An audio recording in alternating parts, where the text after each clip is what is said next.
Hello everyone and welcome back to the Horror Hut. Before you drift off, it would be a nice idea if you could leave a comment to let me know where you are listening from. Please don't forget to give the video a like and subscribe to the channel. Right, let's get comfy and relaxed, and let's begin. Story 1, The Holloway Fair, Journey into Forgotten Darkness. The first night behind the wheel felt like stepping into someone else's skin.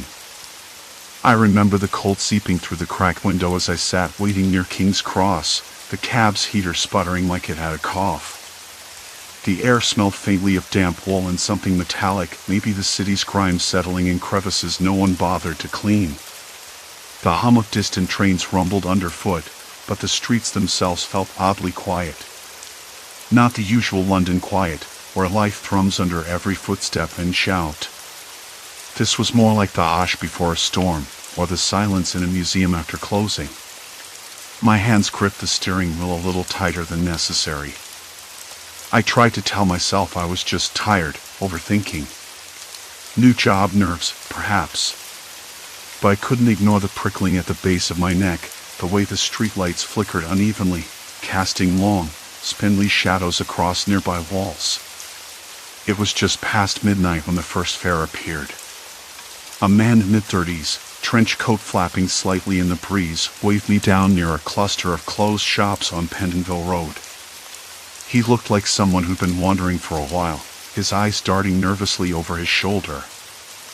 I didn't ask questions, that never goes well. I pulled over, window down just enough to hear. "To Holloway Road, please," he said, voice low, almost a whisper. The name didn't strike me as unusual, but the way he said it, like it was a secret, made me pause. I nodded, flicked on the meter, and set off. The usual route was straightforward, but as I turned onto Holloway, something shifted. The streetlights thinned out, and the buildings grew older, their facades peeling and sagging under years of neglect.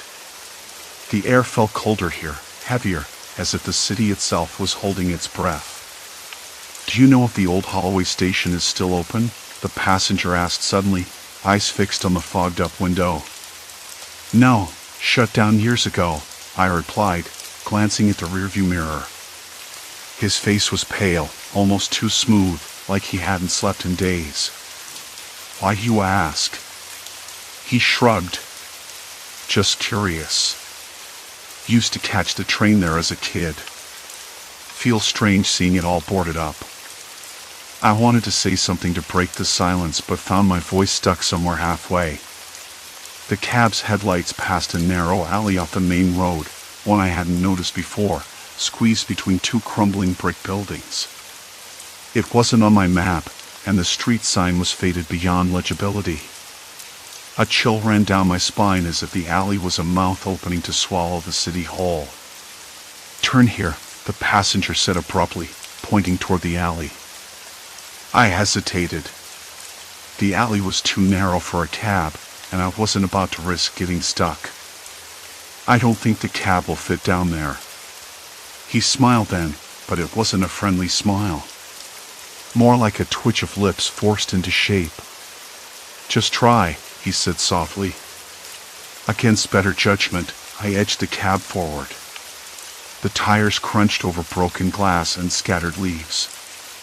The walls pressed in closer, coated with peeling paint and graffiti tags layered over each other like a forgotten conversation. The street lamp overhead flickered and buzzed, throwing patches of light that barely reached the ground. The silence was thicker here. No distant sirens, no footsteps echoing. Even the usual hum of the city seemed to vanish. I glanced in the mirror. The man's eyes were closed now, head tilted slightly to one side. His breathing was shallow but steady. "Everything all right?" I asked, voice sounding too loud in the confined space. No answer. The alley extended farther than I expected, narrowing as we went. I caught a glimpse of a rusted gate ahead, chained and padlocked, but the passenger didn't react when we passed it. I slowed the cab to a crawl, feeling a tight knot forming in my stomach. Then, without warning, The man reached into his coat pocket and pulled out a crumpled piece of paper. He handed it to me without meeting my eyes. "Memories," he said, voice barely audible. "You'll see." I unfolded the paper carefully. It was a faded map, but not like any city map I'd ever seen. There were lines and routes scribbled in ink, some overlaid with red circles, others crossed out. A few words were scrawled in a shaky hand: hidden, forgotten, lost. I looked up, but the passenger was gone. The cab door was still locked, the engine running. I checked the back seat twice. No sign of him. A sudden pounding in my chest made me jump. I tried the radio, dead air. The GPS had flickered off and refused to turn back on. The street outside was empty, eerily so. No traffic, no pedestrians. Just the distant clang of a loose metal shutter somewhere beyond the alley. I sat frozen, hands gripping the wheel, sweat beating in my temples. The city felt like a stranger now, a place that could swallow you whole without a trace. I told myself it was a mistake. Maybe he never got in, maybe I'd imagined the whole thing. But the map on my lap felt real enough, its edges rough against my fingers, the ink smeared like a warning. The cab's heater coughed and died. Outside, the city waited in silence. I didn't know it yet, but that night was just the beginning. The streetlights flickered, casting long shadows that seemed to stretch toward the cracked pavement like reaching hands. I took a deep breath and forced myself to start the engine again. The car shuddered to life, hesitating, as if reluctant to move forward into whatever lay ahead. My phone buzzed on the seat beside me. I glanced down, no name, just a number I didn't recognize. Against my better judgment, I answered. "Did you find it?" The voice was low, urgent, barely more than a whisper. I swallowed hard. "I'm looking." Silence on the other end. Then, "Don't trust anyone. Especially not the map." The line went dead. My heart pounded. I glanced once more at the crumpled paper. The symbols seemed to shift in the dim light, mocking me. I needed to get out of the car, to move, to think. But as I reached for the door handle, a figure stepped into the headlights, a woman, tall and lithe, her eyes glowing faintly in the dark. She smiled, but it wasn't friendly. "You shouldn't be here," she said. I realized the city wasn't just a stranger, it was alive, and it had been waiting for me all along. The woman's smile lingered longer than it should have, a slow curl of lips that didn't reach her eyes. I didn't move for a moment. My hands trembled so badly I could barely hold the steering wheel steady. That call, "Don't trust anyone," especially not the map, played over and over in my head. It had to be connected to the woman, or at least this whole nightmare I'd stumbled into. But what could I trust? Not the map, not the cab, maybe not even my own senses. I started the engine again, this time without hesitation, and pulled back onto the street. The cab's headlights cut through the fog, illuminating the peeling paint on the brick walls and the slick, uneven cobblestones. There was no sign of life, no other cars, no pedestrians, just a distant echo of footsteps, or maybe rats scurrying. I wasn't sure anymore. Back in the safety of my flat, the city outside felt different, as if it too was holding its breath. I poured myself a cup of tea, the steam mingling with the chill that had settled in my bones. My mind raced, replaying every detail from the night. That crumpled map. The phone call. The woman. And the empty streets that seemed to stretch on forever, swallowing people whole. I knew I couldn't ignore it. Not after what I'd seen. The following day, I set out with a plan, shaky but necessary. I wasn't just going to drive aimlessly anymore. I needed to dig into those hidden routes, the ones that didn't appear on standard maps but whispered through forums and obscure blogs I'd found while digging online. People talked about ghost streets, sealed-off alleys and forgotten tunnels beneath London, places the city had tried to erase. Most dismissed them as urban legend, but I wasn't so sure. I started with the Transport for London archives, sifting through old planning documents and maps stored in the public library's basement. The air down there was stale, thick with dust and the faint scent of decaying paper. Fluorescent lights flickered overhead, buzzing so loudly it was hard to concentrate. I ran my fingers over brittle pages, tracing routes that no longer existed on the surface but remained etched in ink and memory. One map caught my eye. It showed a network of roads beneath the East End, intersecting with sewers and disused railway lines. Some had been officially closed decades ago, others simply vanished from public records. And yet, these routes seemed to converge near areas where I heard about missing persons, quiet neighborhoods that had suddenly gone dark, shops shuttered overnight.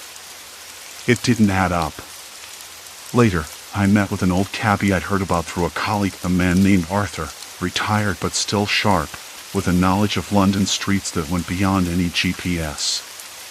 His flat smelled of pipe tobacco and old leather, walls lined with yellowed photos of black cabs and handwritten notes pinned to corkboards. "So you're chasing ghosts," he said, eyeing me over thick glasses. His voice was gravelly but steady, like gravel scraped over concrete. "I saw something," I told him, careful not to sound too frantic. "Empty streets where there shouldn't be. A woman who just appeared out of nowhere. And this map." I slid the crumpled paper across the table. Arthur studied it, fingers tapping the table. "You're poking at old wounds. The city's got corners even vets don't dare drive through anymore. Routes that were closed for a reason. People vanished, never to be found. Do you know who?" I asked, voice tight. He shook his head. "No one official. But the stories. There's talk of people who use those roads to trap others, pull them off the grid. Sometimes it's about silencing witnesses, sometimes something else. No one talks openly." The room felt smaller, the shadows longer. I noticed a small stack of newspapers with yellow clippings about missing persons and unexplained disappearances pinned under a glass frame. Names, dates, places, some from decades ago, others more recent. "Why does no one investigate?" I asked, the words sticking in my throat. Arthur shrugged, a slow, tired movement. "Because the city protects its secrets better than any cop or reporter. You poke too hard, you disappear too." His warning settled over me like a cold fog. But I couldn't stop now. That night, I drove the cab toward the coordinates Arthur had pointed out, following the hidden roads on the old map. The streets grew narrower, shadows deeper, and the air tasted heavier, like the city was suffocating. The radio hissed with static, cutting in and out, as if resisting the journey. I passed through deserted neighborhoods, buildings boarded up and windows blacked out. The silence was overwhelming, broken only by the distant hum of a generator or the occasional drip of water echoing from unseen gutters. At one point, the GPS flickered, glitching between routes that didn't exist on the surface. The cab's engine stuttered, and I pulled over onto a cracked pavement that felt more like a forgotten graveyard than a street. My breath came out in visible puffs despite the lack of cold. From the corner of the cab's window, I thought I saw movement, figures slipping between shadows, but when I turned my head, there was nothing. Just the empty street, waiting. Then my phone vibrated again. No caller ID. "Stop looking," the message read. "They watch. You'll vanish next." I slammed the phone down, heart hammering so loudly I was sure it would give me away. The city wasn't just hiding roads. It was hiding something darker, something that thrived on silence and fear. I started the engine, eyes darting in every direction. As I pulled away, headlights flickered in the distance, like a pair of eyes tracking me. Or maybe I was imagining it. Back at my flat, I couldn't sleep. The walls felt too thin, the streetlights too dim. I kept hearing footsteps outside, soft and deliberate, stopping whenever I turned my head. I wondered if the woman was part of this, if she was a warning, a watcher, or something worse. I needed answers. But the more I uncovered, the less sure I was that I wanted them. The city was closing in, and I wasn't sure how long I would last before it swallowed me too. The night stretched on, thick and unforgiving. Outside, the city breathed in slow, uneven gusts. I could hear distant sirens faint like ghosts, a dog barking somewhere beyond the alley, and the faint scrape of shoes on pavement, soft, deliberate, stopping whenever I turned my head. I told myself I was imagining things. I hoped I was. I stared at the ceiling, tracing the cracked paint with my eyes. It looked like a spider web, tangled and fragile. That's when it hit me. I wasn't just tangled in this. I was caught. Trapped in a network so deep I didn't know if I could ever get free. Morning came too quickly, with a gray drizzle that seeped into the corners of the flat and into my bones. I didn't sleep. Not really. The bed was cold, my mind racing through every detail from last night's ride, the sealed-off streets, the vanished passengers. I needed a plan. I needed someone to talk to. I brewed a cup of black tea, the bitter warmth grounding me for a moment. The kettle's whistle cut through the silence, sharp and insistent. I could almost hear the city's heartbeat beneath it all, a slow, relentless pulse. I decided to call Mia, the dispatcher who'd been my closest thing to an ally since I started driving this cab. She was sharp, no nonsense, and most importantly, she didn't dismiss what I'd told her about the strange routes. "Morning," she answered, voice clipped but not unfriendly. I swallowed. "Nia, I need to know something. Have you ever heard of routes that don't show up on any map? Roads that just vanish or lead to places no one talks about?" There was a pause, long enough to make my stomach twist. "Look," she said finally, voice low, "you're not the first to notice the weird stuff. But no one's supposed to say anything. It's better if you forget it. Drives get lost. People disappear. It's complicated." "Complicated how? What do you mean, disappear?" Her voice dropped again, almost a whisper. "Some parts of London aren't just forgotten, they're erased. Not by time, not by nature, but by people. People who don't want to be found." I rubbed my temples, the ache settling in. "Why? Who? And how? I don't know names, and I don't want to. But there's a pattern. Hidden roads lead to dead ends that aren't really dead. They're traps. You drive in, you never come out the same. If you come out at all." The line went silent for a moment. Then Nia added, "You're already in it, you know. There's no turning back now." I blinked against the memory of the woman from the last ride, the way she'd slipped into my cab without a word, the way her eyes held something too knowing, too cold. Was she a warning? A watcher? Or one of them? I wanted to argue, to say I could quit, that I could walk away from all this. But the truth was, I didn't want to. Not really.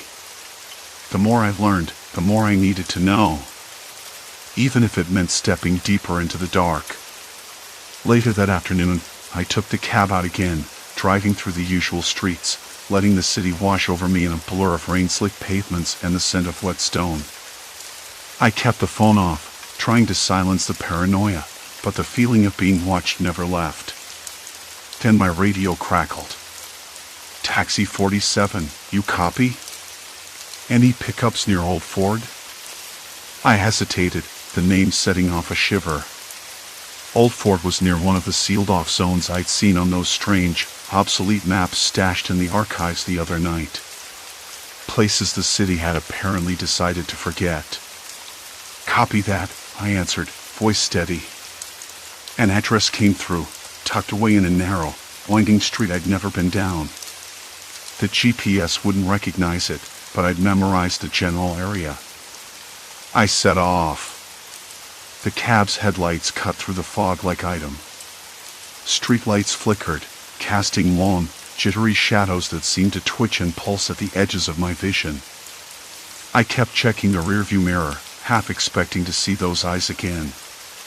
At the pickup point, no one was waiting. I killed the engine, the silence pressing in.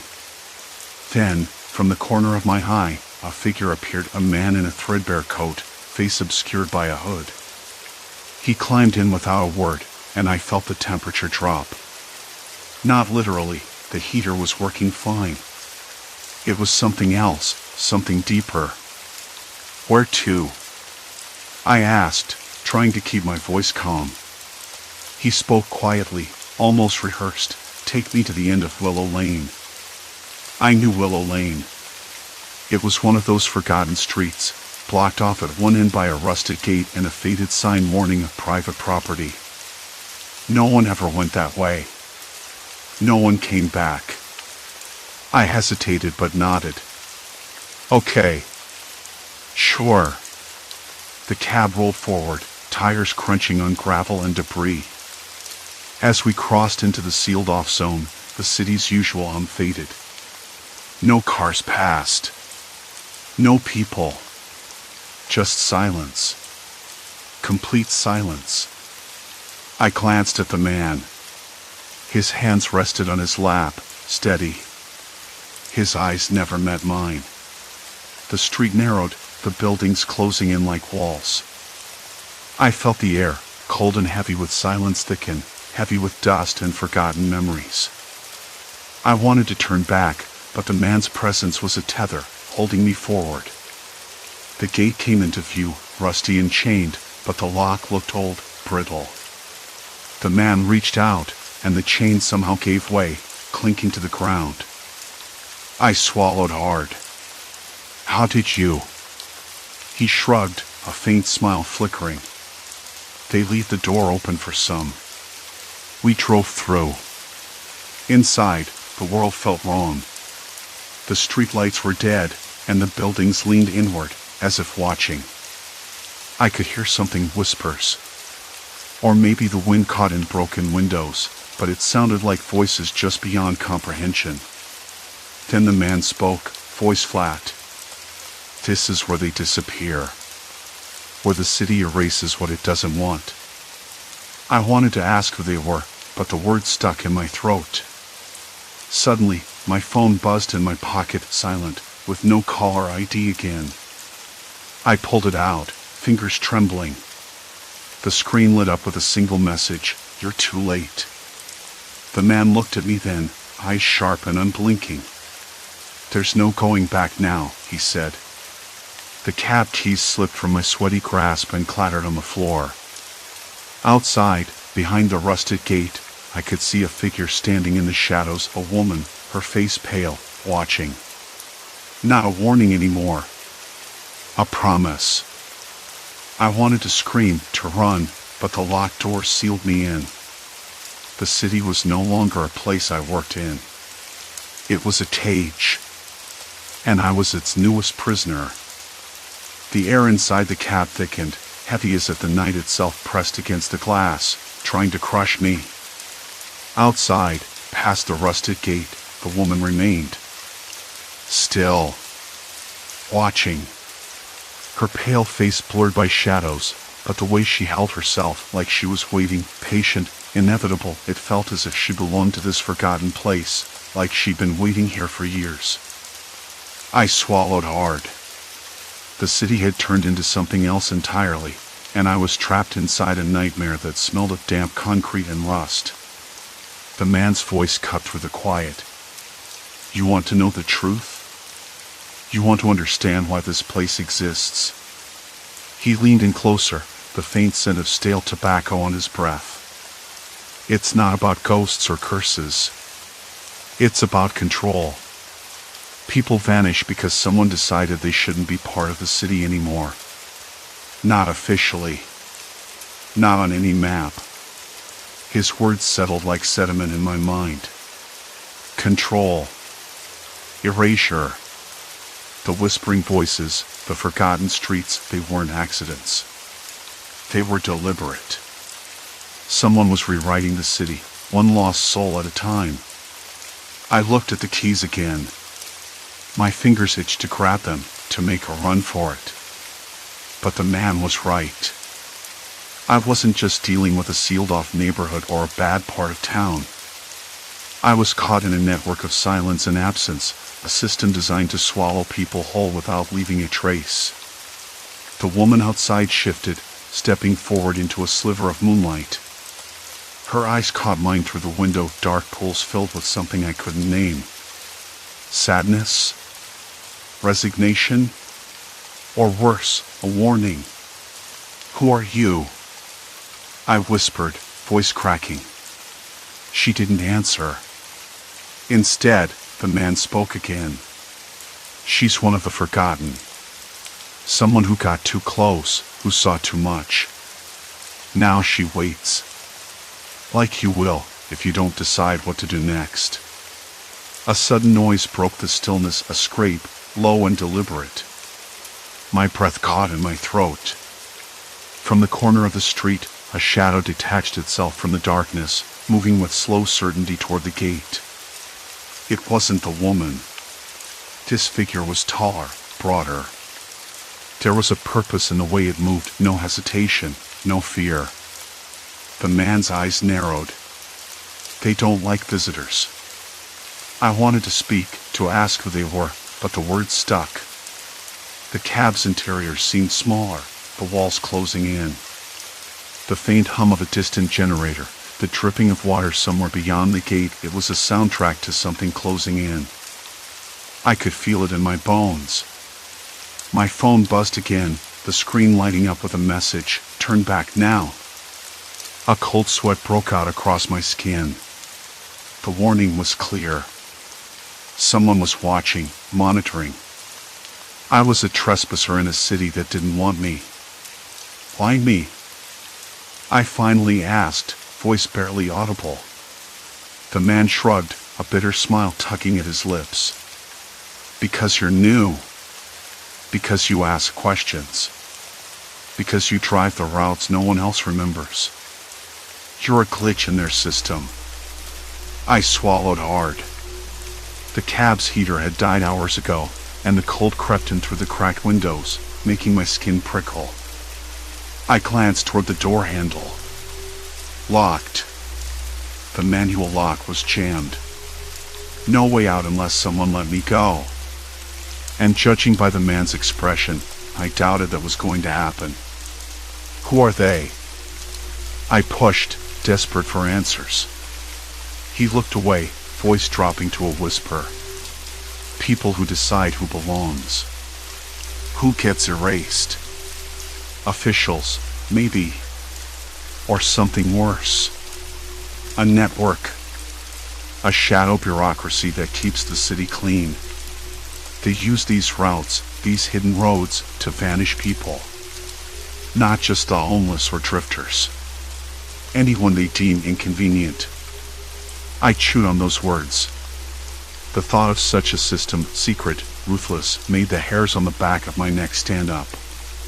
But then, I thought about the faces I'd seen over the past weeks, the passengers who never reappeared, the silence where their story should have been. It fit too well. A sudden clatter outside startled me. The woman's figure vanished, swallowed back into the darkness. The other shadow stopped at the gate, pressing a hand against the rusted metal. I could see his breath in the cold air, steady, controlled. Then he turned, walking away without a glance. Like he was making sure I got the message. The man tapped the dashboard, bringing my attention back. You have a choice. Stay here and accept it, become another missing number. Or go deeper. Find the source. Expose it. My stomach churned. Part of me screamed to run, to put as much distance as possible between me and this nightmare. But the other part, stubborn, reckless, wanted answers. I needed to know who they were, how many people had been lost, and maybe how to stop it. "Let me out," I said, voice firmer than I felt. He sighed, then reached into his pocket, pulling out a crumpled piece of paper. "This is a map. It shows the hidden routes, the dead ends, the places they keep people. Use it wisely. But beware, the deeper you go, the more dangerous it gets." I took the paper carefully, fingers brushing against rough, damp paper. The map was a tangled web of lines, some crossed out, some marked with strange symbols. I recognized a few street names, but many were unfamiliar, sealed alleys, blocked passages, forgotten squares. "Why help me?" I asked. His eyes flickered with something unreadable. "Because I'm done being part of it. And because if no one stops them, no one will ever get out." I folded the map, feeling the weight of it in my pocket. The cab keys were still on the floor. My eyes flicked to them, then back to the man. "Can you unlock the doors?"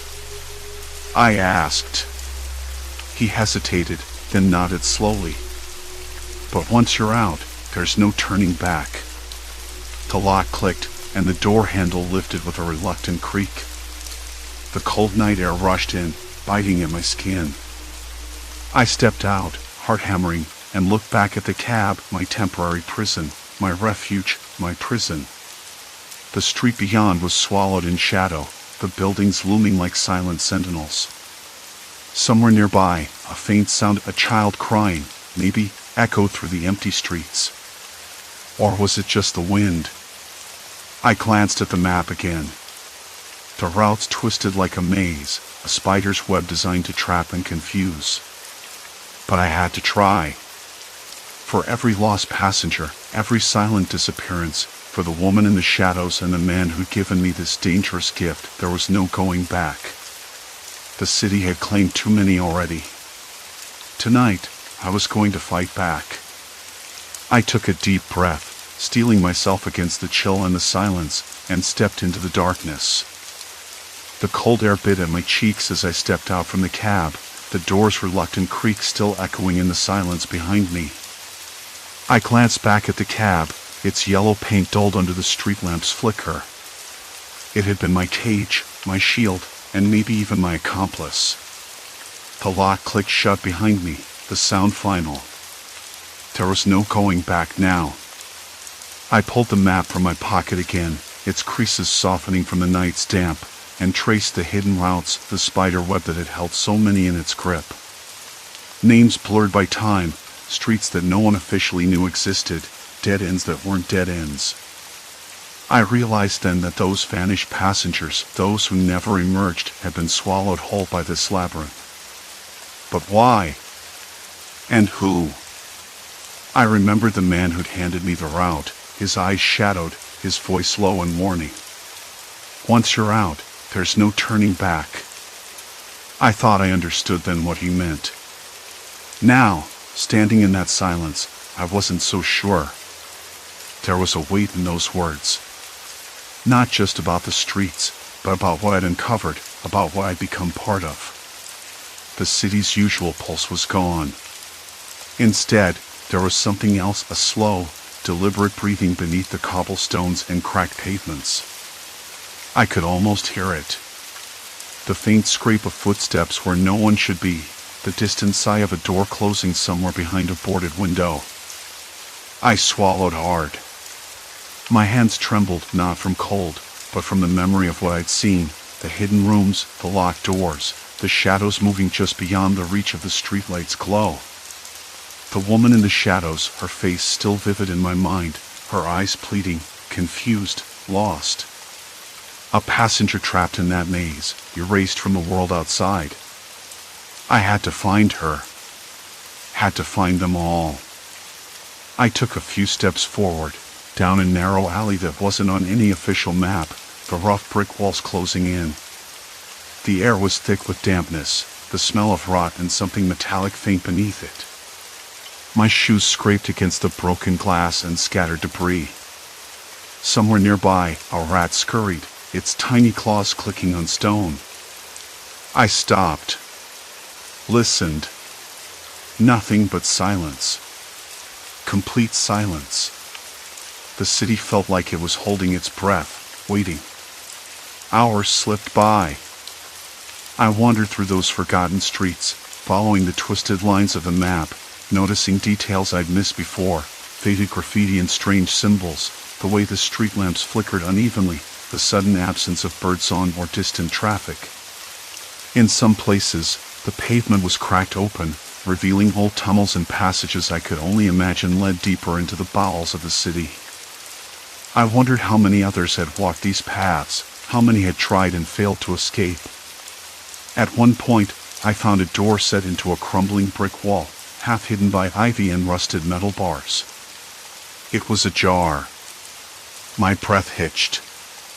Inside, the air was cooler, damp with mildew and something else, perfumed, faintly sweet, like old paper and dust. I stepped in, the floor creaking beneath me. The room was empty except for a single chair, overturned, and a torn photograph on the ground.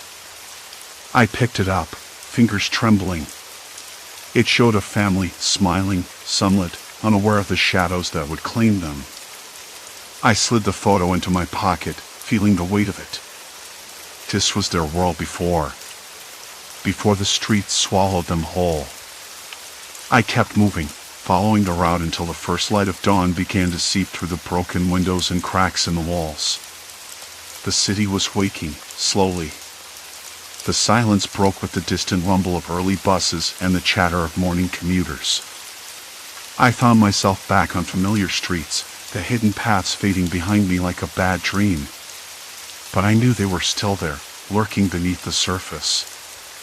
That morning, I didn't go home. Instead, I sat in a small cafe, nursing a bitter black coffee that tasted like charcoal and regret. The sun spilled warm across the tabletop, but I felt cold inside. I pulled out the photo again, tracing the faces with a finger.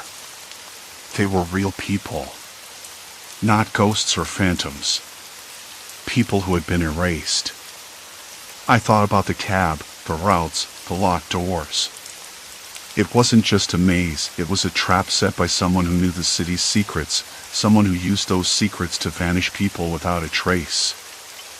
I had no idea or why, but I knew I couldn't keep driving those streets, not without doing something. I called the police that afternoon, my voice cracking as I relayed what I'd found, the hidden streets, the sealed-off areas, the missing passengers. They listened politely, took notes, but I could tell they didn't believe me. How could they? It sounded like madness, a cab driver chasing shadows in the dark. Still, I left them the map and the photograph. If nothing else, it was proof. A thread to follow. Days passed. I avoided the cab, my hands itching to drive but my mind refusing. I walked the city instead, watching, listening. The usual London bustle felt different now, like I was seeing it through a veil. People passed by with eyes fixed to their phones, heads down, unaware. But I wasn't. I was watching for cracks, for the moments when the city's smile slipped and something darker showed through. I started keeping a journal, writing down every detail, every route, every name I could remember. It was a way to hold on to the truth in a sea of disbelief. I wasn't sure if I was chasing justice or just trying to exorcise my own guilt. One evening, weeks later, I found myself back at the edge of the hidden streets. The city had moved on, but I hadn't. The cold wind tugged at my coat, carrying the faint scent of damp earth and old secrets. For a moment, I hesitated, then stepped forward, the map folded tight in my hand. I couldn't undo what had happened. I couldn't bring back those who disappeared into the shadows. But I could bear witness. I could keep driving, keep searching, keep telling the story of the streets that swallow people whole. Because if no one else remembered, I would. And maybe, someday, someone would listen. The darkness still waits. The city still holds its breath. But I have stepped into the light, even if it's dim and flickering. I am no longer just a driver. I am a keeper of ghosts. And that is a burden I will carry for as long as I live.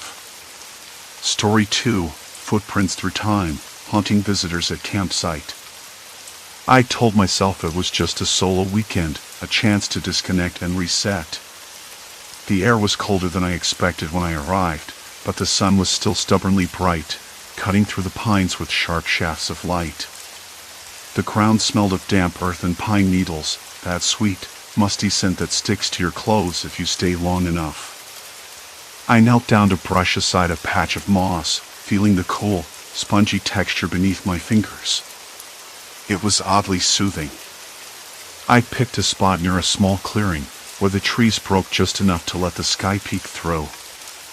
From here, I could hear the faint rush of a distant creek, water tumbling over rocks, steady and unhurried. The kind of sound that almost lulls you into thinking everything's right with the world.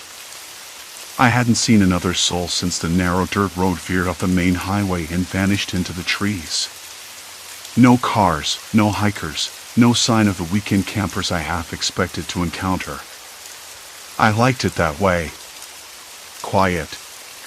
Isolated. Free. It took longer than I thought to set up the tent. The poles were stiff, and the fabric caught on branches I hadn't noticed. My fingers tingled from the chill, and I fought the rising itch to check my phone just one more time. No signal. Perfect. By late afternoon, the sun hung low, warming the tops of the tallest trees but leaving the forest floor in cool shadows. I sat against a tree trunk, a thermos of coffee warming my hands. The first sip was bitter, but good. The kind of bitterness that wakes you up. The kind you don't mind. That's when I noticed the footprints. They were faint at first, just shallow impressions in the soft soil near the edge of the clearing. Not fresh, but not ancient either. I knelt down, brushing dirt away to see the edges more clearly. They weren't mine. Not from this weekend, anyway. Some were boot prints, others bare footprints, and a few looked like they came from old-fashioned shoes. Odd, worn leather with a shape I couldn't place. I glanced around, half expecting to see someone stepping out from behind a tree, but there was nothing. Just the usual sounds, leaves rustling, birds chattering, a squirrel scurrying somewhere up high. Silence. Complete silence. I told myself it was probably from a hunter or a ranger passing through earlier in the season. Or maybe a lost hiker. But something about the prints unsettled me. They didn't match any pattern I'd ever seen on nearby trails.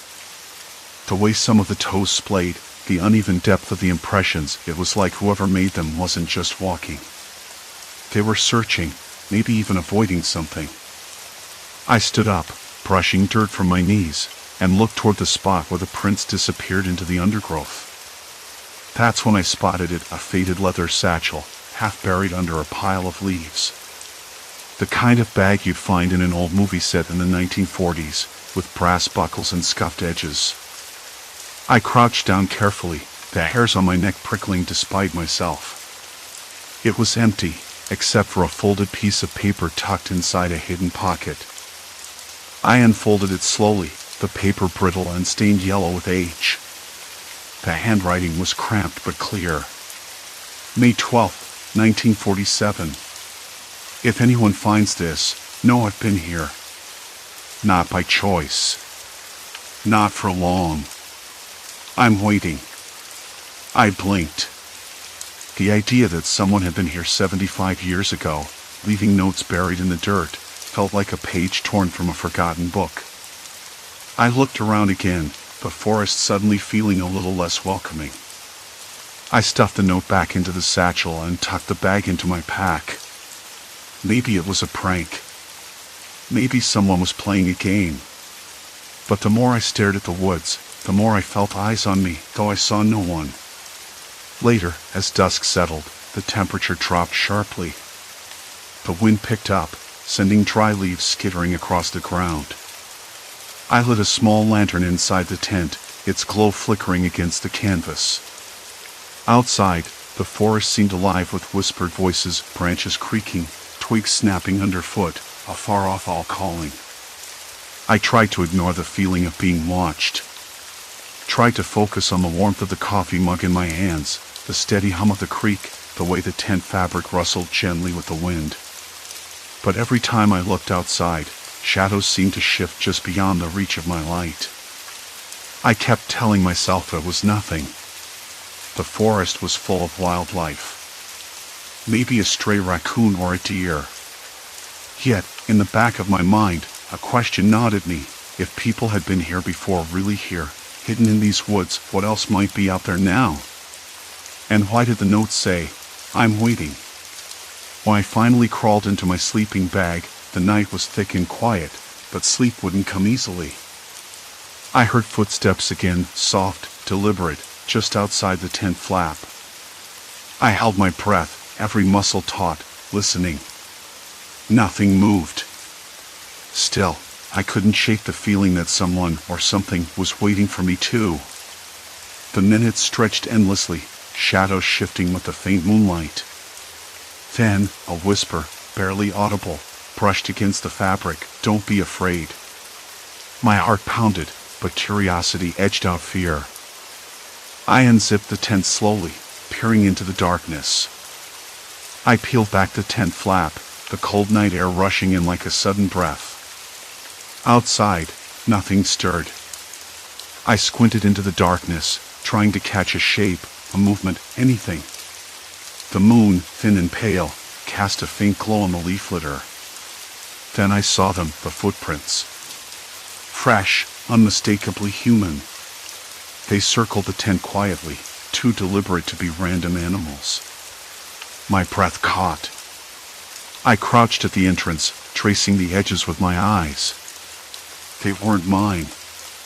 And they weren't recent campers, either. The prints weren't uniform.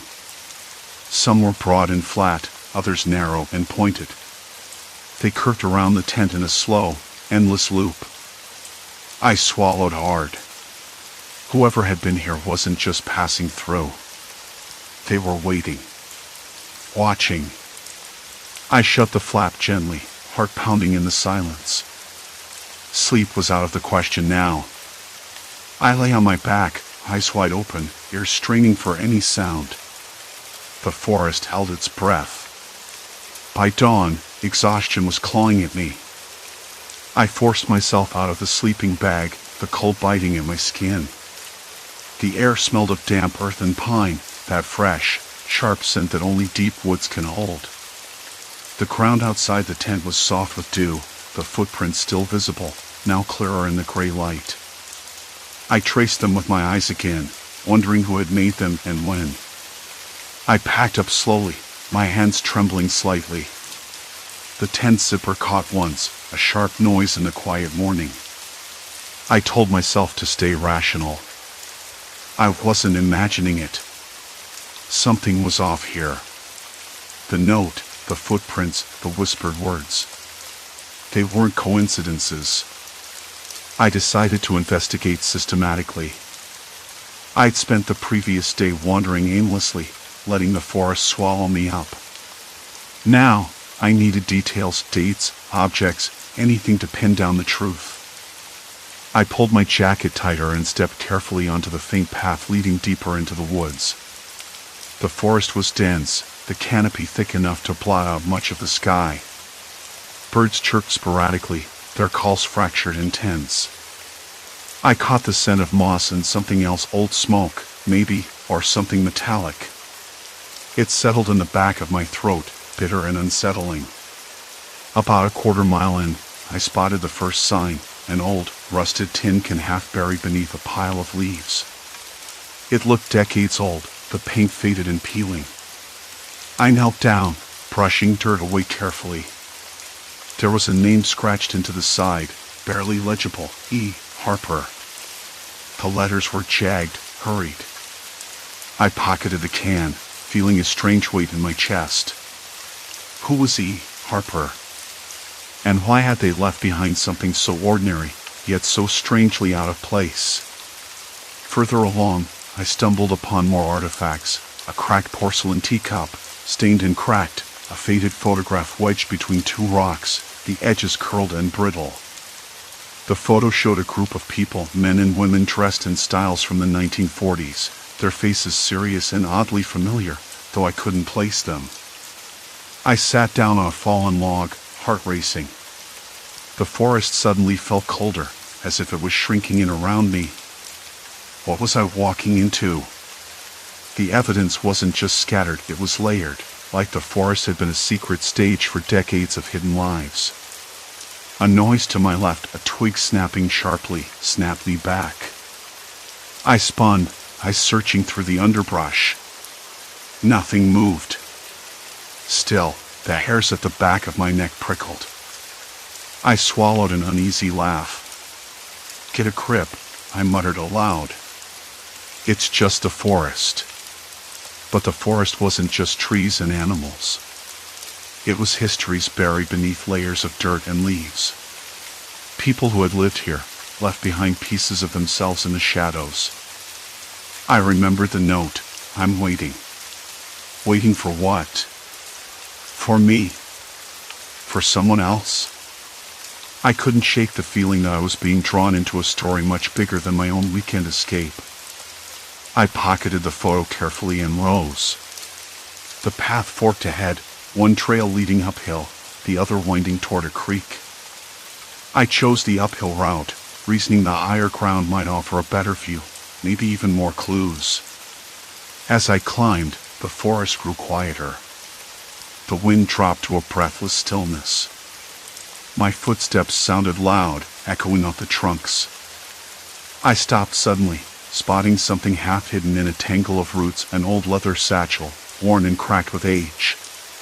The strap was frayed, the clasp rusted shut. I tugged it free and sat on a rock, fumbling with the clasp until it gave way with a soft snap. Inside were papers, brittle and yellowed, with handwriting looping across them and ink faded to brown. I pulled up the top sheet and read the first line aloud, voice low and hesitant. April 12, 1937. The forest hides more than trees. They watch and they wait. I fear I am not alone. A shiver ran down my spine. Someone else had felt it, the presence, the watching eyes, the waiting. But who? And why had they never left? I stuffed the papers back into the satchel and stood, heart pounding harder now. The forest felt like it was holding its breath, waiting for me to make a move. I glanced back down the path, toward where I'd come from. The thought of returning to the tent felt suddenly risky, as if the place itself was a trap. As I debated my next step, a faint rustling came from the trees ahead. Leaves whispered and snapped underfoot, slow and deliberate. I froze, every muscle tensed. The sound wasn't random. Hello? My voice was small, uncertain. Is someone there? No answer. Just a rustle, inching closer. I backed away slowly, the satchel heavy in my hand. The weight of unseen eyes pressed against my skin, the forest no longer a refuge but a cage. I had to get out.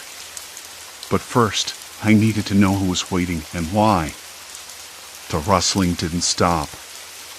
Who's there? I tried again, a little louder, but this time it came out harsher, desperate.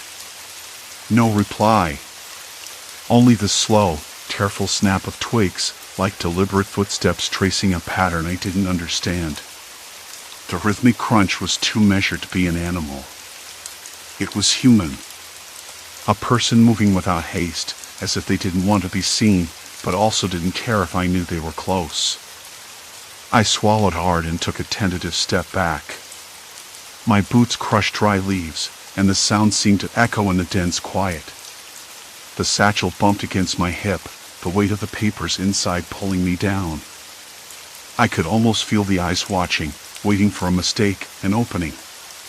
Then the voice came. Not a shout or a call, but a low murmur, so faint I almost missed it. You shouldn't be here. My blood ran cold, and the hairs at the back of my neck stood up. That voice, was it a warning? A threat? I wanted to answer, to ask who they were, but my throat tightened. Instead, I took another step backward, eyes darting toward the faint outline of a figure emerging between two trees. He was tall, thin, and wore a faded jacket that looked decades old. His face was partly shadowed, but I caught the sharp angles of cheekbones and a narrow jaw. His eyes, dark, unreadable, locked onto mine without blinking. Why? I whispered, barely daring to breathe.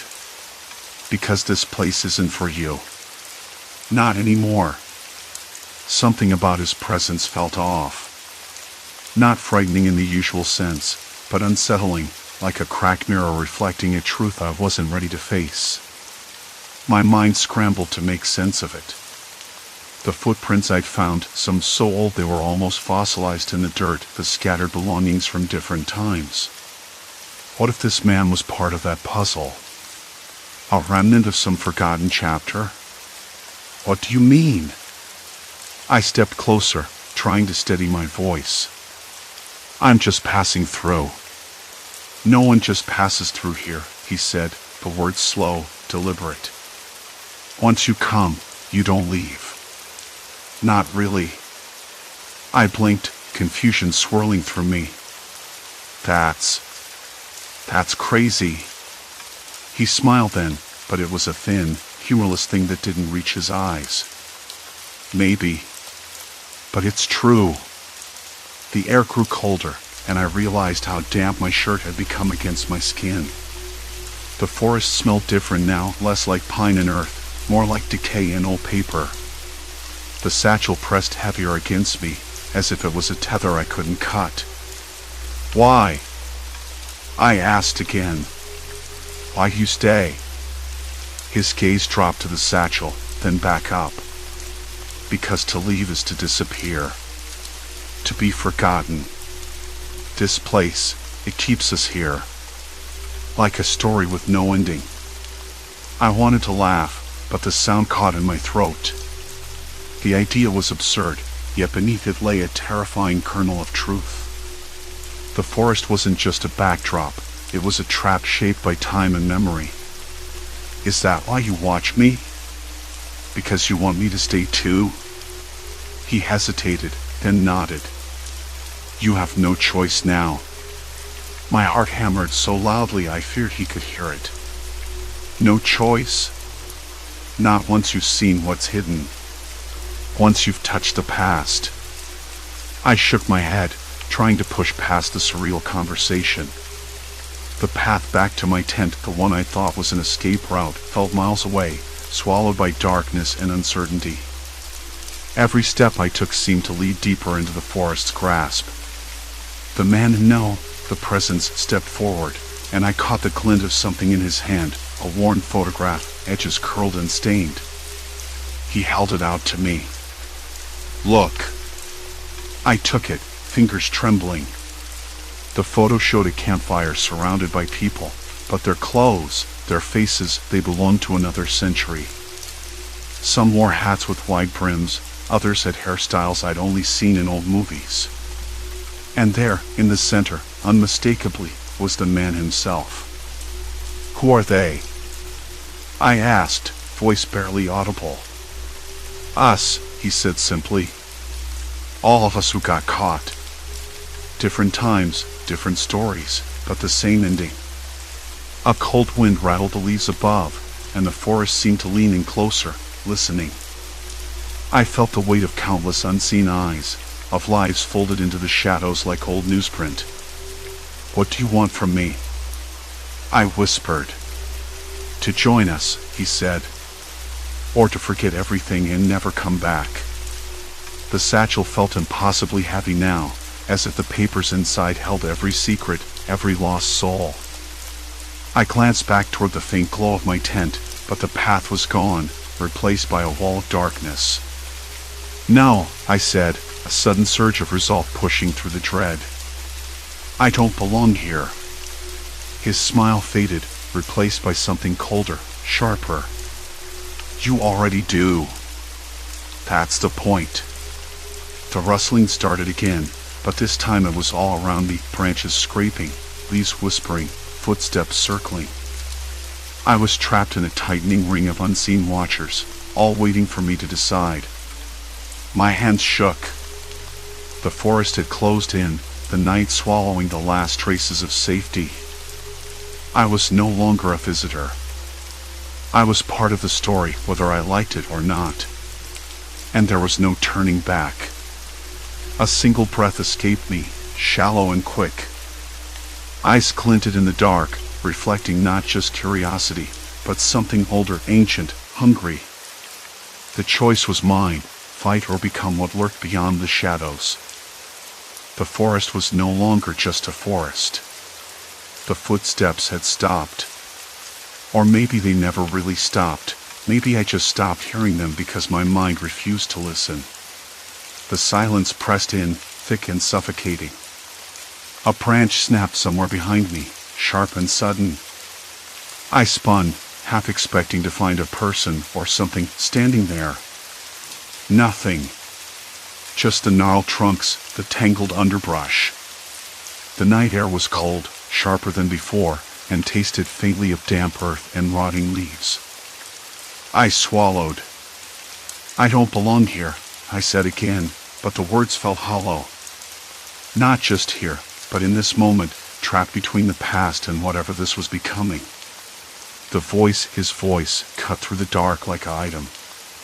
"You already do." It wasn't a question. It was a fact. I couldn't see him, but I could feel him close, like the chill that creeps up your spine when you realize you're being watched. "Who are you?" I demanded, trying to keep my voice steady, though it cracked near the end. "Why are you following me?" Silence. Then, the faintest chuckle, dry and low. "Not following. Waiting. Watching. We all wait here." "We?" My fingers tightened around the satchel strap. "Who's we?" This place isn't a museum or some twisted time capsule. It's a forest. That's the story you tell yourself. The voice was closer now, just beyond the reach of my flashlight beam. But it's never been just a forest. Not really. People have left pieces of themselves here, traces from when they thought no one else would see, from when they thought they were alone. I thought about the footprints, the scattered belongings I'd found, the cracked leather shoes, the yellowed notes written in looping penmanship, the rusty tin can with a faded label from decades ago. I'd convinced myself they were just relics of past campers, maybe a few lost souls who'd wandered off trail. But this was something else. "You mean people from different times?" I whispered, the idea ridiculous, but somehow it made sense. A breath, close and warm, brushed my ear. "Not just times. Eras. They never left. They never could." I stumbled backward, heart hammering. My flashlight flickered, the beam dancing erratically over the trees. I fought the urge to drop the satchel. I needed those papers inside. They might hold answers, something to explain this nightmare. "What do you want from me?" I asked, voice barely audible. "To stay," the voice said simply. "To belong. To not be forgotten." "But I'm not one of you," I said, trying to sound firm. "I'm not part of whatever this is." "Not yet," he said. "But you will be. You have to be. Otherwise, the story ends, and some stories don't get to end." My stomach churned. The satchel felt heavier than ever, as if it were made of stone. I wanted to run, but my legs refused. The forest had become a cage. Cold sweat beaded on my forehead, and I wiped it away with a trembling sleeve. I heard it then, the faint shuffle of feet moving through leaves, slow and deliberate. Not one pair, but many. Circling. Closing in. Look around, the voice urged, colder now. You're not seeing them, but they're here. Watching. Waiting. I forced my flashlight to sweep the area, trying to catch a glimpse of movement. Shadows flickered, shapes that didn't belong to trees or rocks. My mind scrambled for explanations, a trick of the light, nurse playing games, but the feeling settled deep in my bones. I was surrounded. Panic clawed at me, but I fought it down. I had to think. There had to be a way out. Why keep them here? I asked, voice shaking. Why trap people like this? The voice was quiet then, almost gentle. Because they don't want to leave. Some found peace here. Others. Something else. But all of them wanted to stay. And the forest listens. The forest listens, I repeated, tasting the words. It sounded like madness. Like a lullaby for the lost. Not madness. Truth. If you knew what I knew, you wouldn't run. You'd want to belong too. A sudden rustling to my left made me whirl around. A figure stepped forward, barely visible, cloaked in shadow. No face, just a silhouette against the dense blackness. Who are you? I asked, voice rising. The figure didn't answer. Instead, it reached out, a hand emerging from the dark. Pale, trembling. You don't see us because you don't want to, it said softly.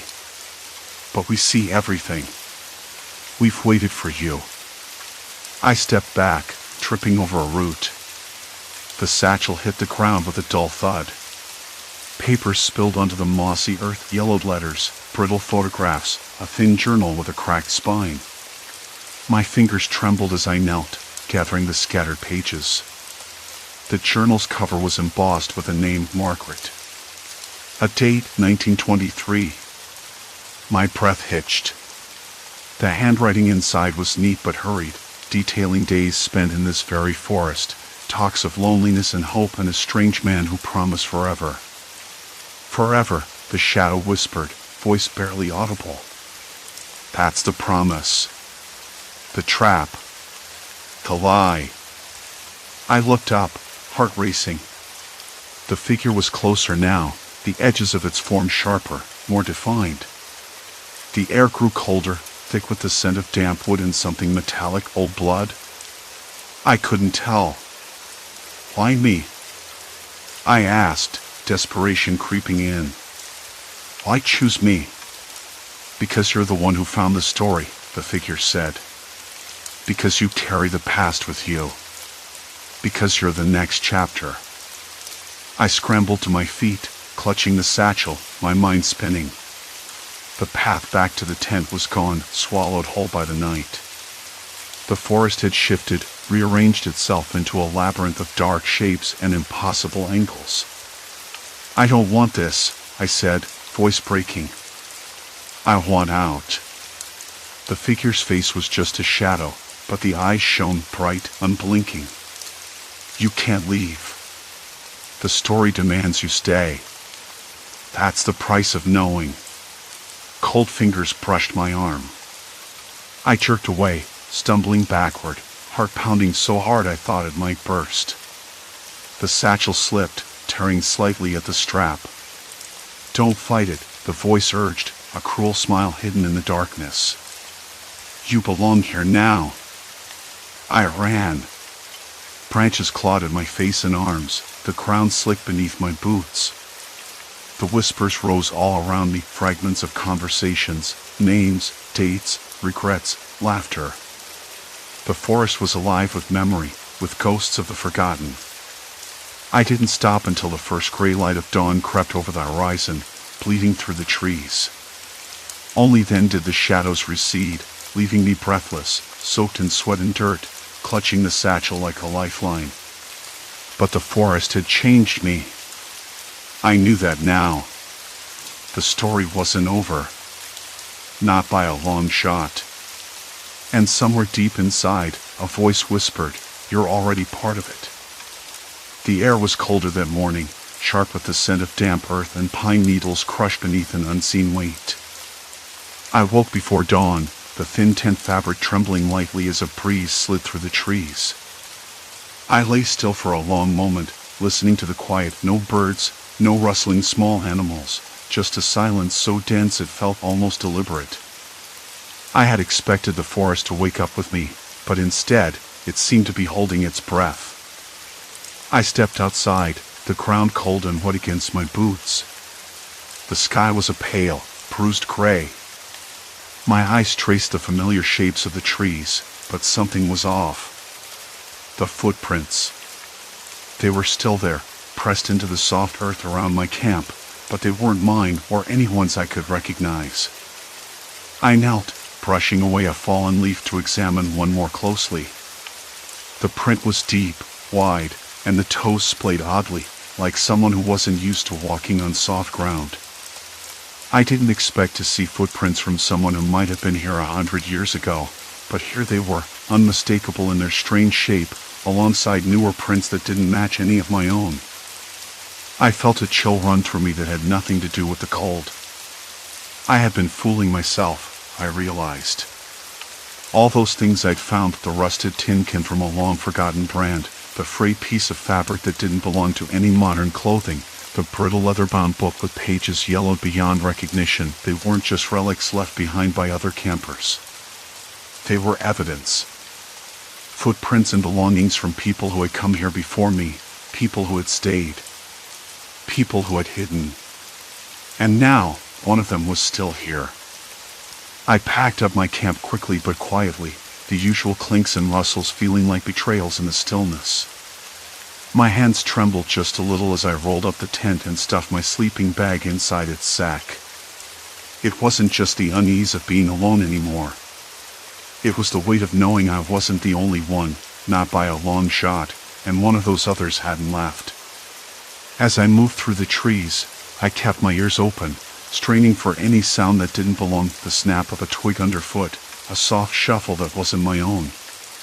The forest smelled of moss and the faint bitterness of decaying leaves. Somewhere far off, a crow cawed twice, sharp and sudden. I stopped, breathing a little faster, but nothing else came. I told myself I was imagining things.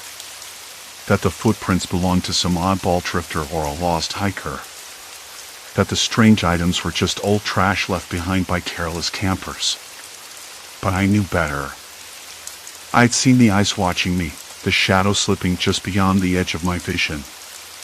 I'd heard the soft whistling, not the wind, but a tune, carried on the breeze, too deliberate to be random.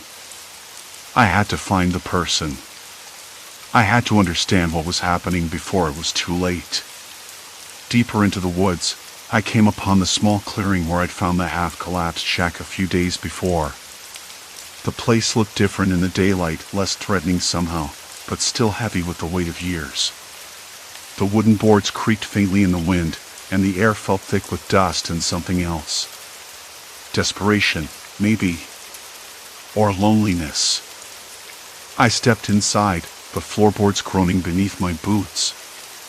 The room was empty except for a single chair, overturned, and a small pile of belongings pushed into a corner, a worn coat, a tin cup dented and rusted, and a faded photograph yellowed by time. I picked up the photo with care. It showed a man and a woman standing in front of a cabin, both smiling, though their eyes held a strange, haunted look. The date scrawled on the back was 1923. I slid the photo back into the pile and turned to leave, but a voice stopped me. Not everything belongs to the past. It was soft, almost a whisper, but the words cut through the silence like an item. I froze. The voice was close, but I couldn't see anyone. I looked around, heart thudding in my chest. "Who's there?" I asked, trying to keep my voice steady. "Show yourself." There was no answer. Only the sound of leaves rustling in the breeze and the faint crackling of dry twigs underfoot. I stepped out of the shack and scanned the trees, feeling exposed and vulnerable. The forest seemed to close in around me, the shadows deeper and darker than before. I wanted to run, to get away from this place that had become a trap, but something rooted me in place. "I'm not leaving," the voice said again, clearer this time, coming from behind a thick oak. "This is my home." I swallowed hard. I wasn't sure if I was talking to a ghost or just someone who'd been hiding too long, but the threat was real enough. Not one of fists or tool, but of a mind twisted by solitude and fear. "You don't have to do this," I said, stepping slowly toward the tree. "We can find another way.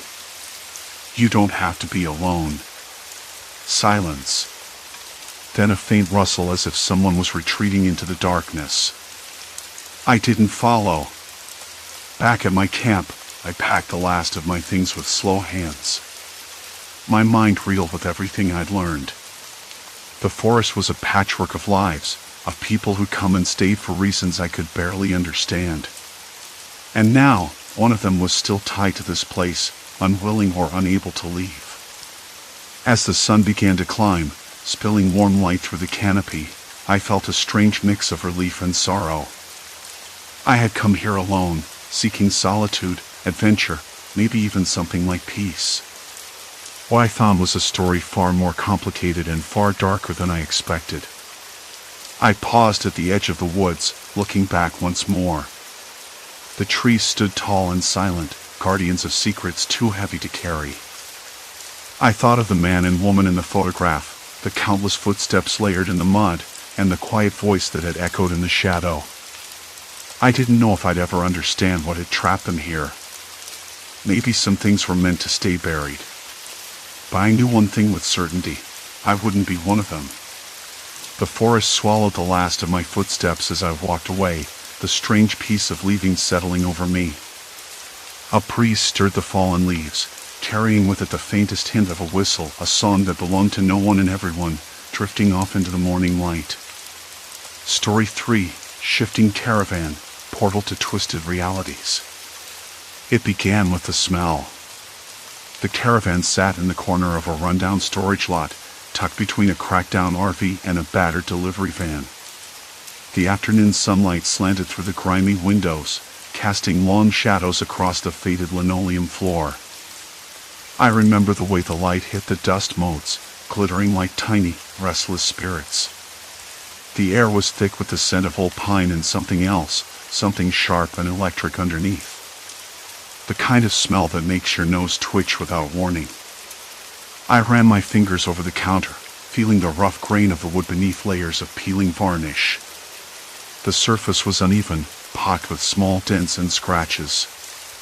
I could almost hear the stories embedded in it, years of meals hurriedly eaten and nights spent staring out the window at nothing. I liked that about it. The imperfection. The history. It felt real. Portable getaway, I muttered to myself with a half-smile, recalling the ad's tagline. More like portable headache. The wiring caught my eye next. Thin black cables snaked along the ceiling, exposed in places where the plaster had cracked and fallen away. I squinted, trying to make sense of the jumble. Some wires disappeared behind the walls, while others ended abruptly in empty sockets or twisted junction boxes. I tapped one lightly. It rattled hollowly. The whole caravan hummed with the faint buzz of electricity, but without any obvious source. I shrugged. Electrical quirks were easy enough to fix, or so I told myself. I had no grand plans for luxury. Just somewhere to park, crash, and write. A tiny escape from the city noise and the endless emails. A place to breathe, even if it was cramped and smelly. That night, I parked the caravan on the edge of a quiet campground just outside town. The sun dipped low, turning the sky soft shades of pink and purple. The air cooled, carrying the scent of pine and damp earth. I opened the small window and leaned my head out. A distant dog barked. Crickets chirped. The world felt still and uncomplicated. Inside, the caravan creaked as it settled. The warped floor shifted beneath my feet, uneven and strange. I set down my bag and flicked on the overhead light. It sputtered, flickered once, then steadied. I caught my breath at the sudden brightness, the sharp contrast to the dimness outside. I busied myself unpacking, pulling out a worn notebook and a thermos filled with lukewarm coffee. The taste was bitter, but comforting. I sat on the edge of the narrow bed, tapping the notebook's cover with my fingers. The silence was thick, but not oppressive, just empty enough to fill with my own thoughts. Something about the wiring nickled at me. I reached under the bed, where a small panel had come loose, revealing a tangle of wires and an old fuse box. My fingers brushed over the dusty metal. I glanced at the switches, trying to understand their purpose. One was labeled main, another lights, but the rest were blank. I flipped a switch. The lights dimmed, then returned to normal. I flipped it again. The ceiling fan stuttered, shaking briefly, then died. The silence that followed was heavier, almost expectant. I sat back, rubbing my temples. Maybe I was tired. Or maybe the caravan was just a little more temperamental than I'd hoped. Later, as I was brushing my teeth in the cramped bathroom, I caught movement out of the corner of my eye. A shadow, shifting just beyond the frosted window. I froze, toothbrush halfway to my mouth. Nothing. Just the pattern of rain hitting the glass, or maybe a trick of the light. I shook my head and forced a laugh. "Get a grip," I whispered. When I returned to the main room, the clock on the wall caught my attention. I remembered putting it there earlier, a small, cheap thing with plastic hands and a faint ticking sound. But the time was wrong. It read 3:17, though I was certain it should have been closer to 9:30. I stared at it, puzzled. I checked my phone before bed, 9:28. Maybe the clock had stopped. I pressed the reset button on its back. The hands jerked forward, landing at 9:30 exactly. Satisfied, I climbed into bed. The mattress was lumpy, the sheets rough against my skin. I pulled the blanket up to my chin and closed my eyes. The next morning, I woke with a strange sense of disorientation. The sun was higher than I remembered. The caravan felt colder, damp somehow. I reached for my phone. No messages, no missed calls. But the time was off again. Now it was 11:45, though I was sure I'd gone to bed near midnight. I checked my watch. It matched the phone. I frowned. I must have slept longer than I thought. Maybe I needed it. Still, the sense of lost time unsettled me. That afternoon, I took a walk around the campground. The trees were tall and stiff, their branches scratching the sky. The ground was soft beneath my boots, a mix of moss and fallen needles. A breeze stirred the leaves, making a whispering sound that set my nerves on edge. I sat on a fallen log, pulling out my notebook again. The pages were empty except for a few scribbles I'd made the night before, half-formed sentences, random thoughts. I tried to write, but the words wouldn't come. The silence pressed in. No birds. No insects. Just the faint rustle of leaves and the distant hum of a car on the highway. I looked up, scanning the trees. The campground was empty, or nearly so. A few tents packed away, trailers gone. The stillness was eerie. Back inside the caravan, I noticed the floorboards felt more uneven than before, some edges curling up like old paper. The wiring near the ceiling hummed louder, a low vibration that seemed to seep into my bones. I flipped the light switch. Nothing. The bulb burned out. I sat in the dark, listening. Silence. Complete silence. Then, a faint tapping. Not outside. Inside. I held my breath, straining to hear. The tapping stopped. I shook my head, trying to dismiss it. Probably a rat or a loose panel. I should have left then. Packed up and driven away. But curiosity rooted me in place. Before sleep, I checked the small cabinet under the sink where I'd stored some food and toiletries. The door was slightly ajar. I closed it firmly, but it felt loose, as if someone or something had been rummaging. I told myself it was just my imagination playing tricks. The caravan was old. Things creaked and shifted. Still, I locked the door from the inside. Lying in bed, I stared at the ceiling. The faint hum from the wiring continued, steady and unyielding.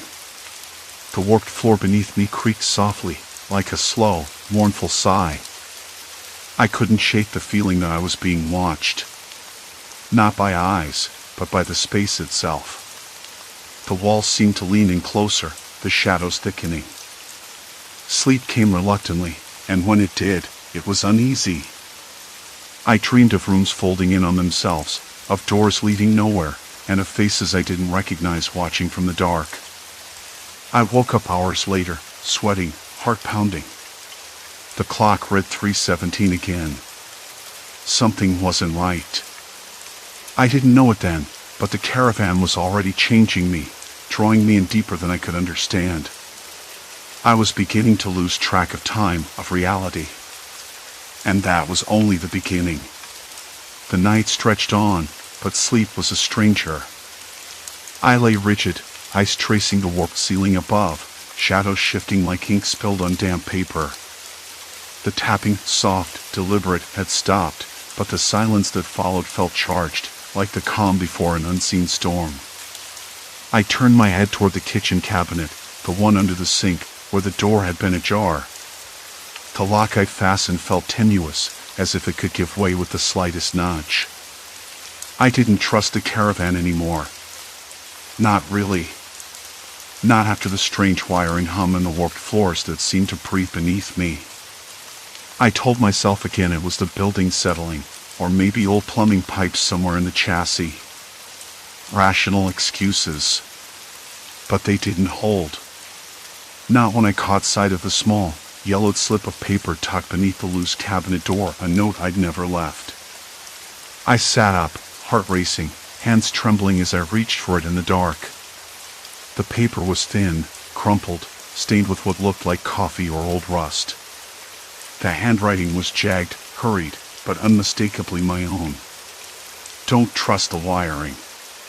Time slips between these walls. I blinked, trying to steady my breathing. I didn't remember writing that. Not at all. It wasn't in my journal either, which sat on the counter near the kettle, untouched since I brought it here.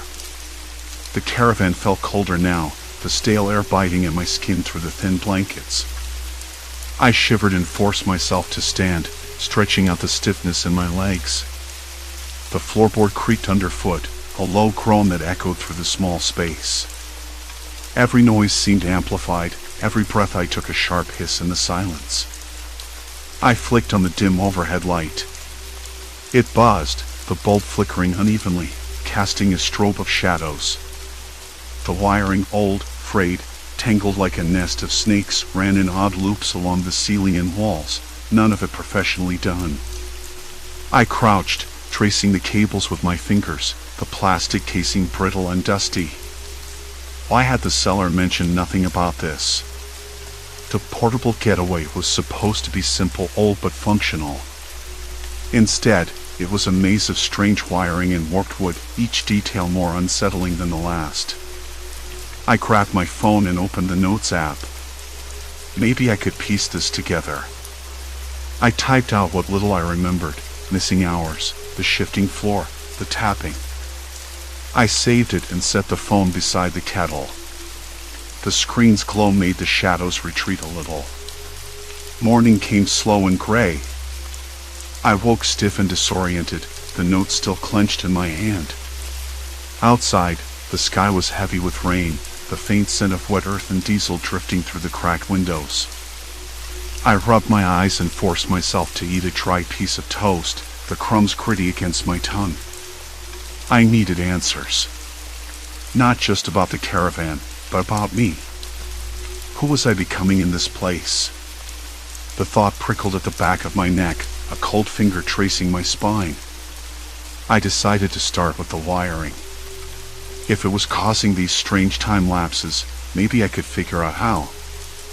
I spent the morning crawling under the caravan, flashlight in hand, inspecting the tangle of cables and connections. The wiring wasn't original.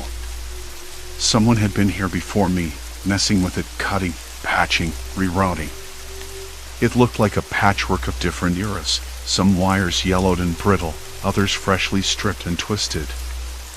I found a junction box near the back axle, its cover hanging loose. Inside, the wires were crossed in a chaotic knot. Nothing made logical sense. The fuses were old, mismatched, some replaced with ridiculous makeshift solutions like folded paper or bits of foil. I snapped a few pictures and made notes, planning to take them to an electrician if I could find one willing to come out here. Back inside, the warped floorboards creaked under my weight as I moved toward the bed.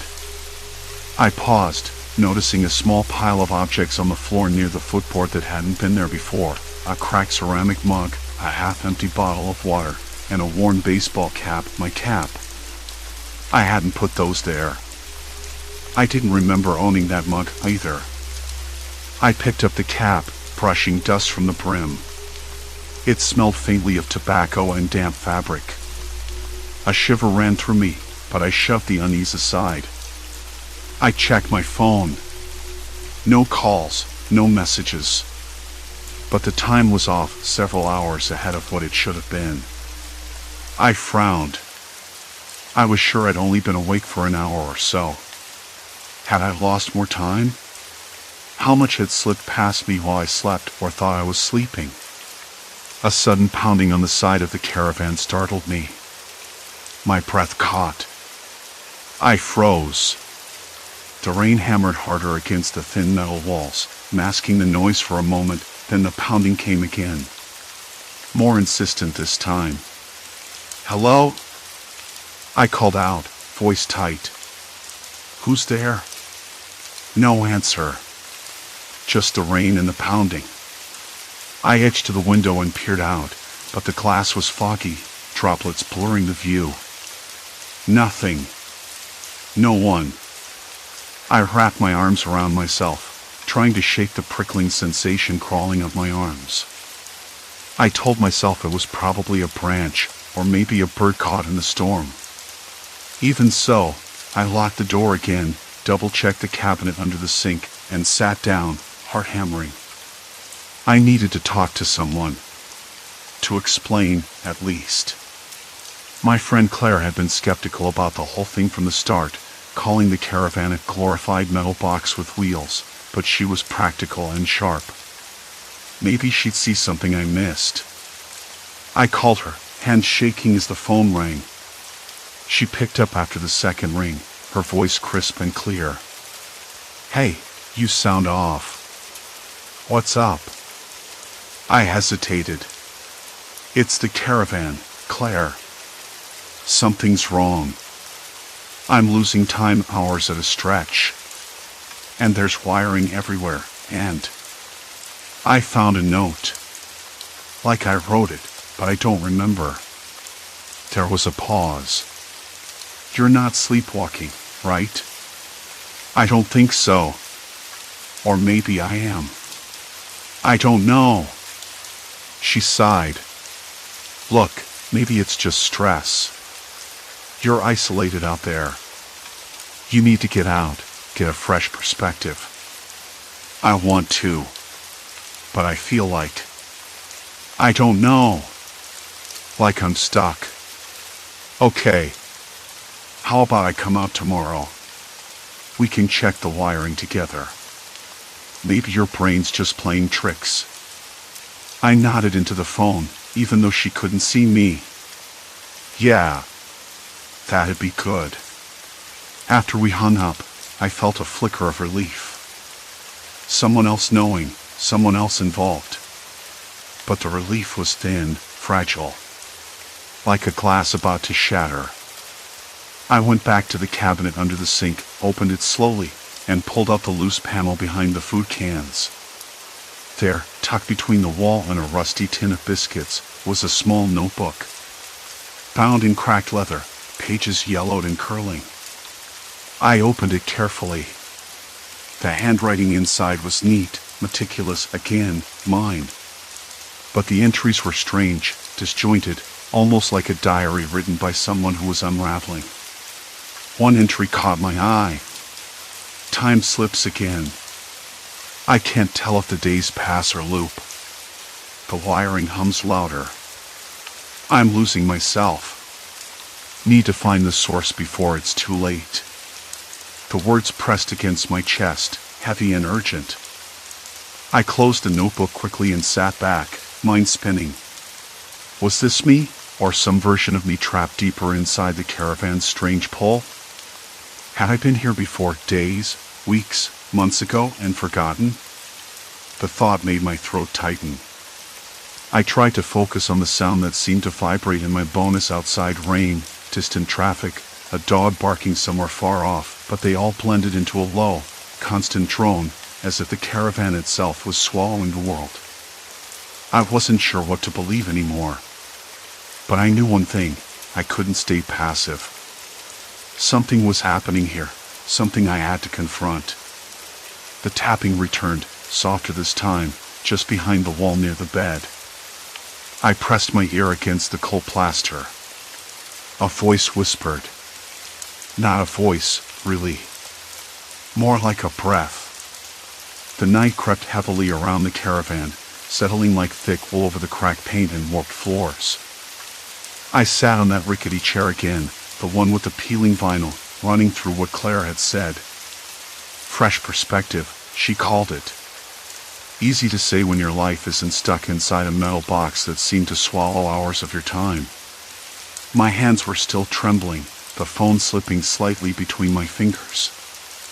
I'd hung up only minutes ago, but the silence that followed was deafening. I tried to focus on the wires. They were everywhere, sneaking under the floorboards, disappearing behind panels I'd never thought to pry open before. Last night, I'd found that note, a jumble of words I wrote but didn't remember writing. It was like seeing a stranger's handwriting, except I knew it was mine. The thought made my skin crawl. Was I losing my grip on reality? Or was there something else, something more sinister? Claire's voice echoed in my head, practical and grounded, but I wasn't convinced. Not yet. The next morning was gray and cold.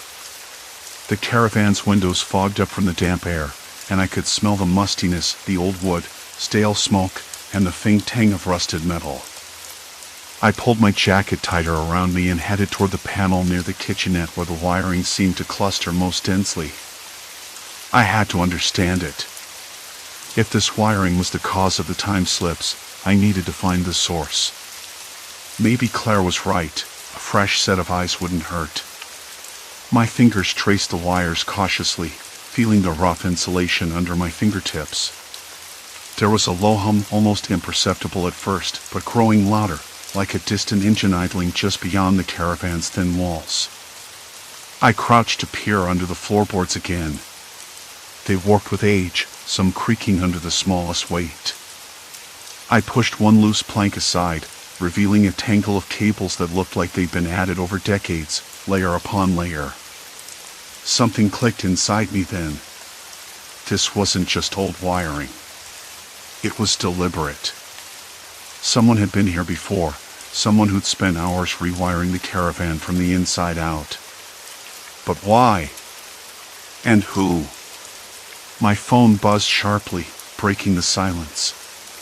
Claire's name lit up the screen. I answered, holding it close to my ear. "I'm on my way," she said, voice brisk but steady. "Give me an hour." "Thanks," I muttered. "I'll be here." Still poking around. After I hung up, I stared out the window. The clouds had thickened, and the wind had picked up, rattling the caravan's frame like it might tear it loose from its moorings. The whole place felt alive in a way I found deeply unsettling. Claire arrived just before noon, her boots crunching on gravel. She was practical, as always, with a toolkit slung over her shoulder and a notebook in hand. "Show me everything," she said, eyes sharp beneath a tangle of dark hair. I led her to the panel and lifted the loose floorboard. She knelt beside me, fingers deft and sure as she traced the wiring. "This is a mess," she said, brow furrowing. "Whoever did this didn't have a plan.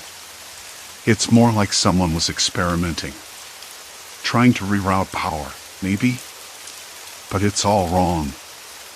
I watched her for a moment, noticing the way her jaw tightened. Could it cause, I began.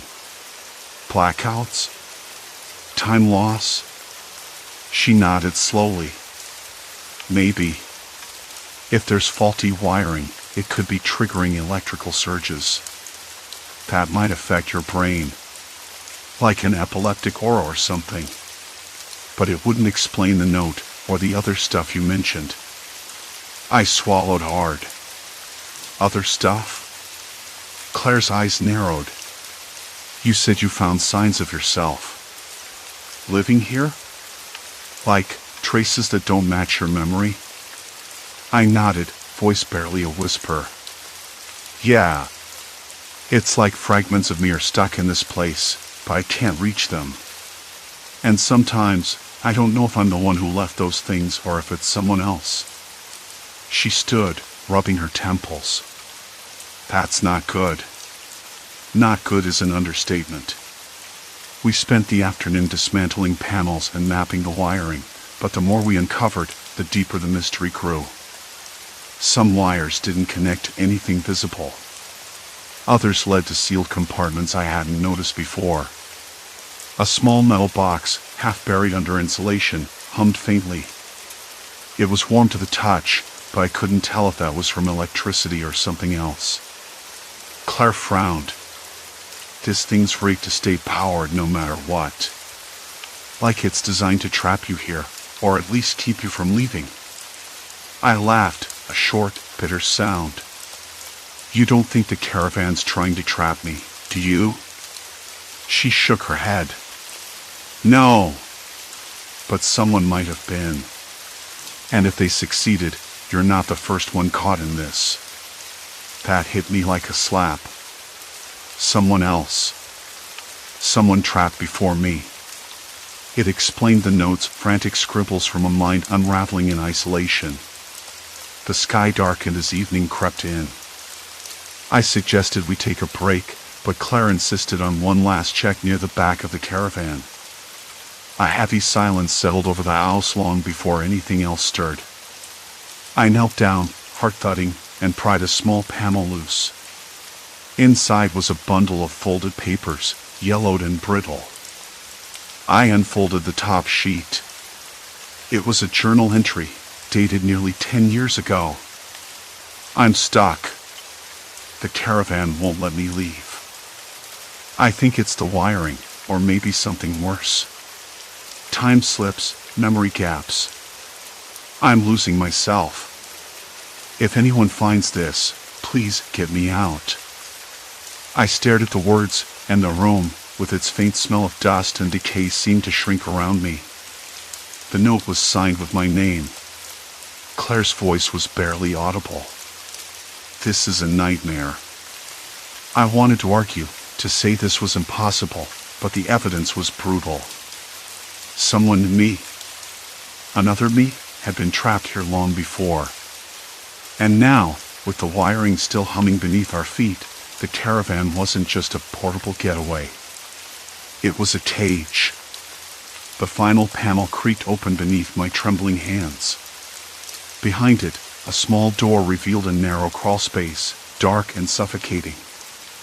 I could smell damp earth and something metallic, like old coins or rusted pipes.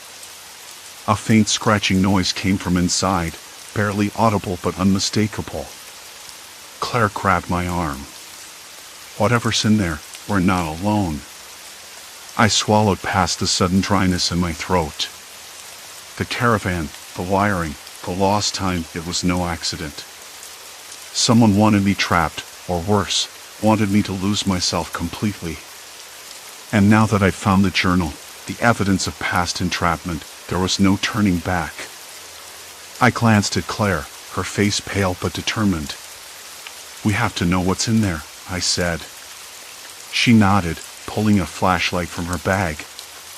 The beam cut through the darkness, illuminating a narrow passage that seemed to stretch deeper than the caravan itself. I took a shaky breath and stepped forward. The point of no return. The next day, Claire's fingers trembled as she pried out the final panel near the caravan's rear.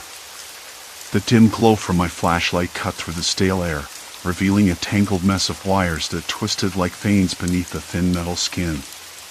The hum from the small box under insulation was louder now, pulsing faintly as if it had a heartbeat of its own. I wiped a bead of sweat from my brow, the cramped space suddenly feeling suffocating. "Look at this," Claire whispered, voice low, almost reverent. "These wires, they don't just power the lights or the fridge. It's like a maze, looping back on itself, but some of these run into nothing. Like they're deliberately hidden." I nodded, swallowing hard. It's not just poorly done wiring. Someone built this to confuse, maybe even to trap. But who? And why? That question sat heavy in the stale air, unanswered and more troubling than anything else. I glanced around the cramped space, the warped floorboards creaking softly beneath my boots. The caravan, once a hopeful escape, felt like a cage. "Why didn't you tell me about the other person?" I asked, voice tighter than I wanted. "The one who was trapped before me." Claire's eyes flicked away, shadows crossing her face.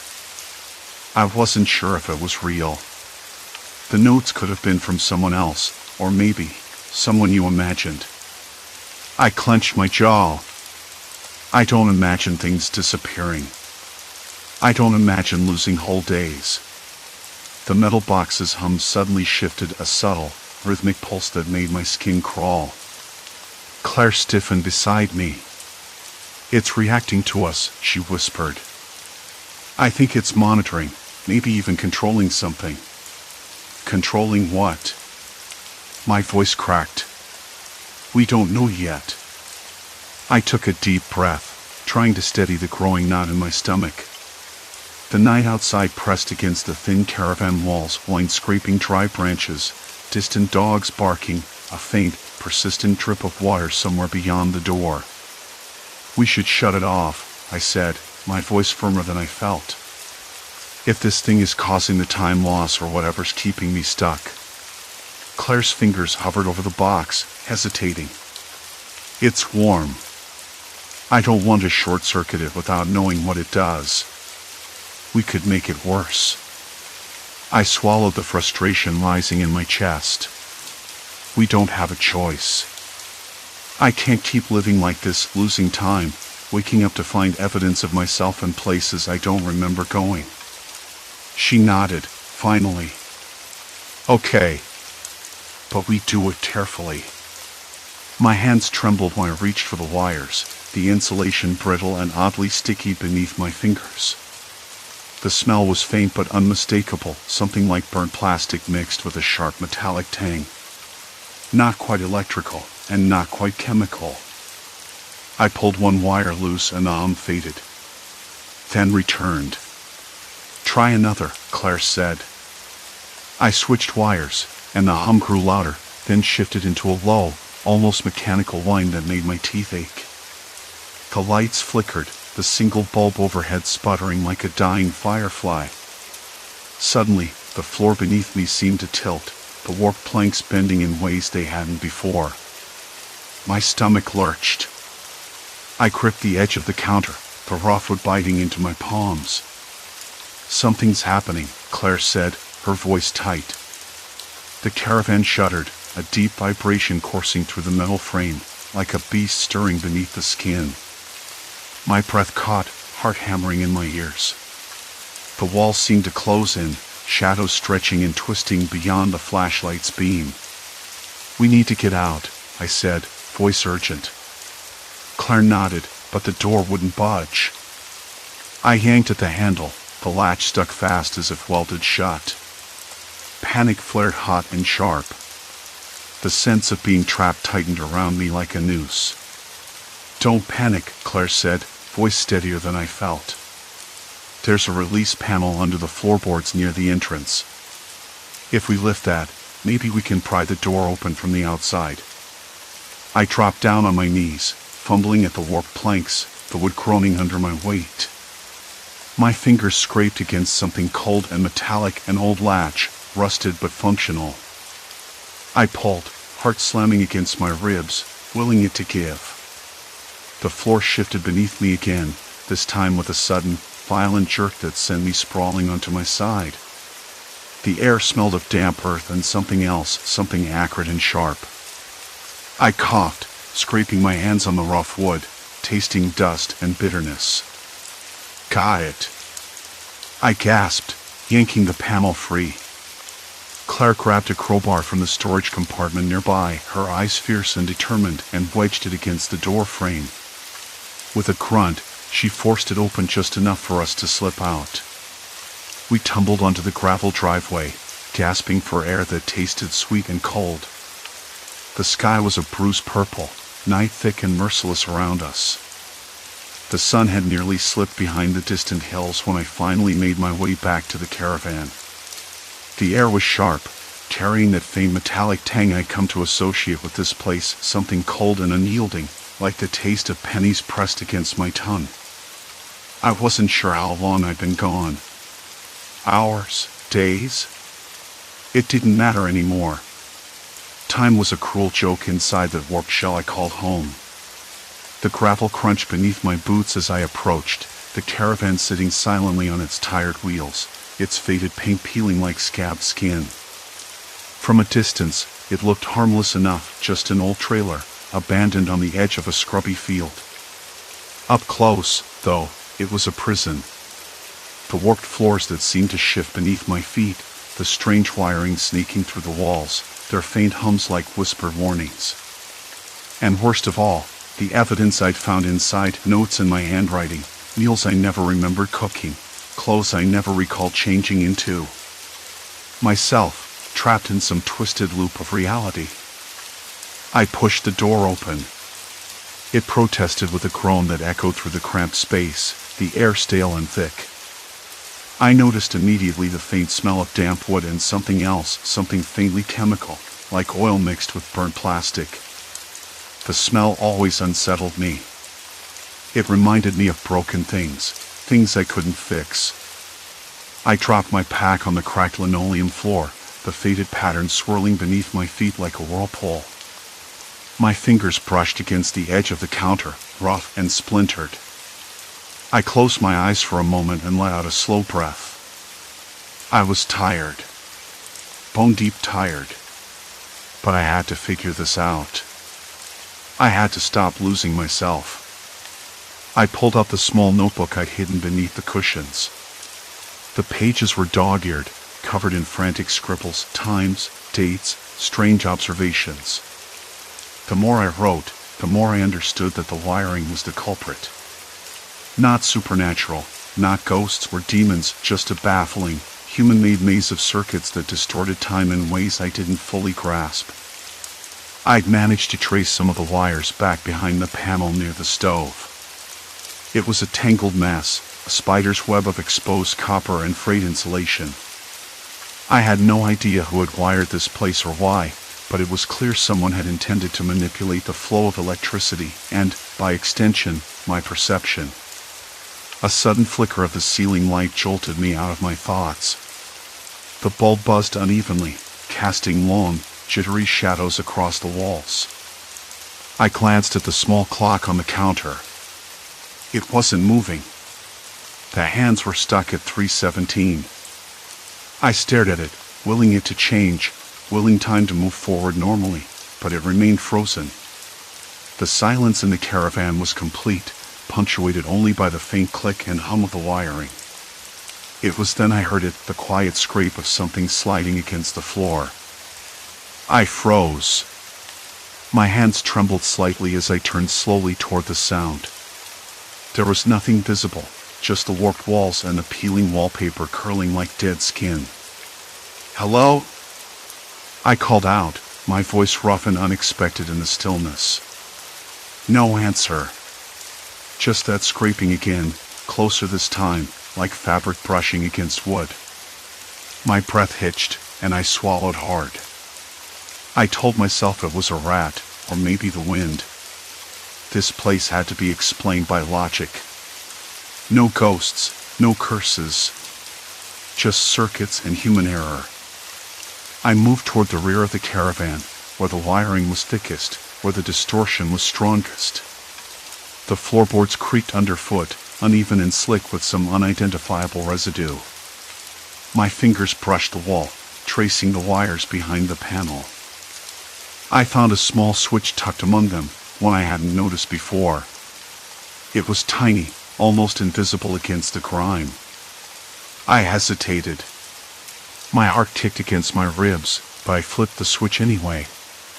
The lights buzzed louder, and the hum grew into a low, electric roar. The distorted smell of burnt plastic filled my nostrils, sharp and choking. Then the room tilted, just slightly, as if the entire caravan had shifted on its axis. I staggered, gripping the counter for balance. And then time snapped back. The clock on the counter began ticking again, slow and steady. The fluorescent ceiling light steadied, bathing the cramped space in a dull, constant glow. The smell faded into the usual mix of wood and dust. I sank to the floor, my back against the wall, the notebook pressed to my chest. The hours or days I'd lost came rushing back in fragments, memories crystallizing like shards of broken glass.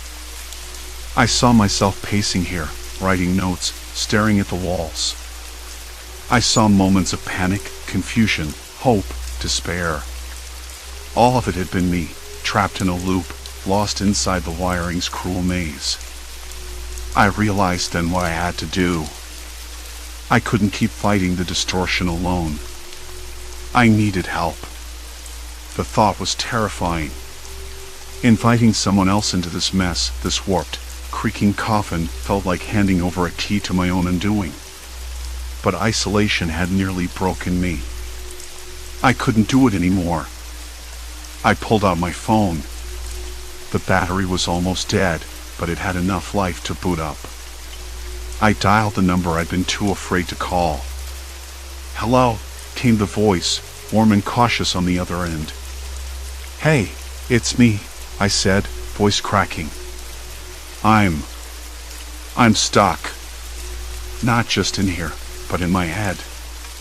I need you to come. Please." There was a pause. Then, softly, "I'll be there as soon as I can." I dropped the phone onto the counter and leaned my head back against the wall. The caravan was silent again, but it felt different now, less like a trap, more like a waiting room.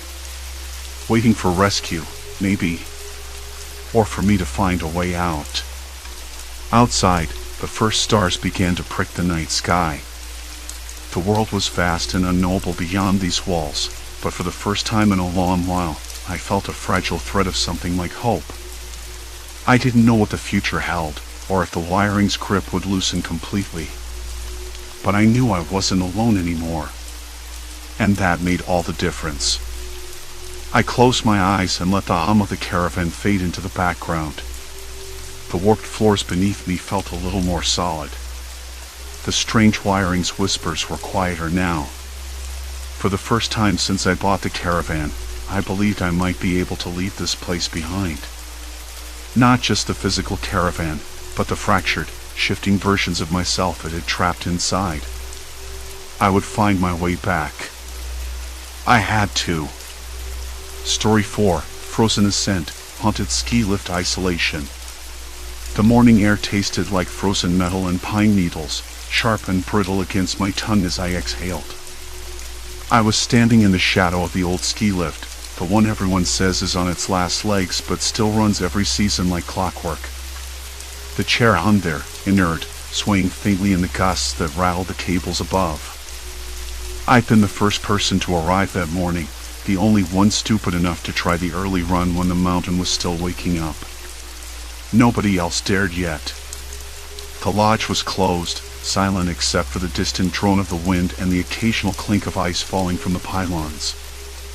I tapped the seat with my gloved fingers, the metal biting cold even through the thick fabric.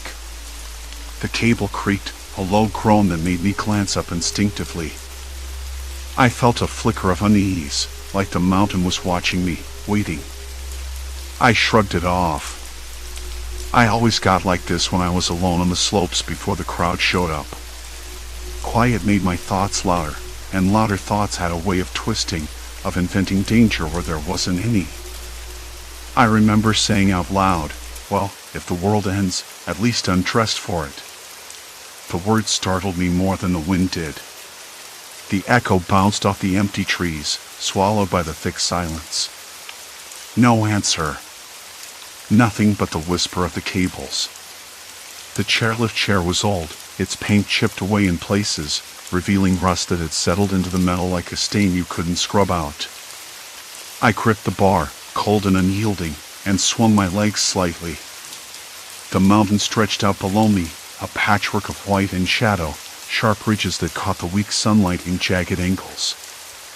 I'd passed this way dozens of times, but today something felt off. Not wrong exactly, just not right. I tried to shake the feeling by focusing on the routine. I pulled out my phone from my jacket pocket. No signal. Of course. The mountain's curse. I tucked it away and looked around again. The sky had shifted, the sun was a pale, frozen orb caught in the gray, refusing to move. It hung there, motionless, like a frozen coin balanced on the edge of the world. I glanced back at the chairlift's control box. The panel blinked weakly, a single red light flickering as if struggling to stay awake. I pressed the call button, the one that usually connected to the lodge office. Nothing. Silence. The radio crackled, then went dead. I was about to mutter something about bad luck when the chair shuddered under me, just a little, like a cough. I froze. The chairlift had never shuddered before. It was supposed to be smooth, mechanical, predictable. Just like everything else on these slopes.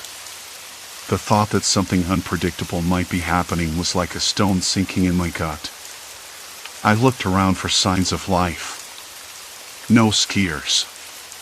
No snowcats. Not even a bird. Just the endless, white quiet. My breath steamed in the air, cold and heavy with silence, and I pulled my scarf tighter around my neck, trying to pull the cold away. I could taste it, sharp and dry, like old paper. The wind picked up suddenly, rattling the cables and sending a spray of ice crystals swirling around me. I blinked hard against the sting and tried to steady my nerves. Okay, I said aloud, just a glitch. Probably just a power hiccup. But the words felt hollow. As I sat there, suspended between earth and sky, a strange thought crept in. What if nobody came? What if I was stuck here for a long time? I shook my head. Ridiculous. The mountain was busy. Someone would notice the lift had stopped. Someone would come. But the minutes ticked by, slow as molasses, and still no sound of engines, footsteps, or voices. Then I heard it. A faint noise, like a distant shout or maybe the crack of a branch breaking under weight. I strained to listen. It could have been anything, an animal, a skier off trail, or just the wind playing tricks. My hands clenched the safety bar tighter. My fingers trembled. I tried to tell myself I was imagining things, but the hair on the back of my neck prickled. I swallowed hard and glanced down. The ground seemed impossibly far away, the trees little more than dark smudges. The chair creaked again, a long, drawn-out groan that echoed through the stillness. My stomach tightened. The sun still hung there, stubborn and unmoving. Time felt like it was stretching, a rubber band pulled taut. I tried calling again, pressing the button over and over, willing the radio to crackle back to life. Static. Nothing else. I wasn't sure if the call box was even working. I looked at my watch. The hands hadn't moved since I climbed into the chair 20 minutes earlier. I checked the phone clock. That, too, refused to budge. That's when the panic started to bubble under my skin, slow, insidious, like ice melting into water. I wasn't going anywhere, not yet. The lift wasn't moving. The sun wasn't moving. And I was alone. I forced myself to breathe deeply, to listen. The mountain didn't sound like it had before. No distant chatter or the hum of snow machines. Just silence, thick and heavy, pressing in like a physical weight. And somewhere, far below, I thought I heard a dog barking. Or maybe it was a man yelling. I couldn't tell. The cold was creeping through my gloves now, numbing my fingertips. I rubbed my hands together, the thin sounds loud in the quiet. The metal beneath me had started to frost over, delicate ice crystals spreading like spider webs. I traced them absently with a finger, marveling at the fragility in such a harsh place. I tried to think of something else. Anything else. I remembered the last conversation I'd had the night before, in the lodge bar, with a group of locals. They joked about the old lift and how it sometimes acted up. I hadn't taken them seriously then. I wish I had. Suddenly, a shadow crossed the slope below, a flash of movement that vanished almost as quickly as it appeared. I squinted, trying to focus.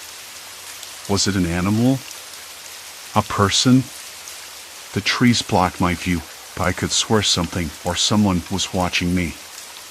The idea made my skin crawl. Not because I was afraid of being watched by a stranger, but because I realized how utterly vulnerable I was, stranded hundreds of feet above the ground with no way down and no way to call for help.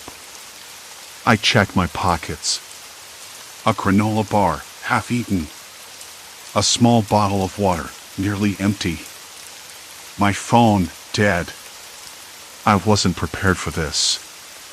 Not at all. I leaned back against the cold metal seat, my breath shallow and quick. The sun, the sky, the mountain, they all felt frozen in place.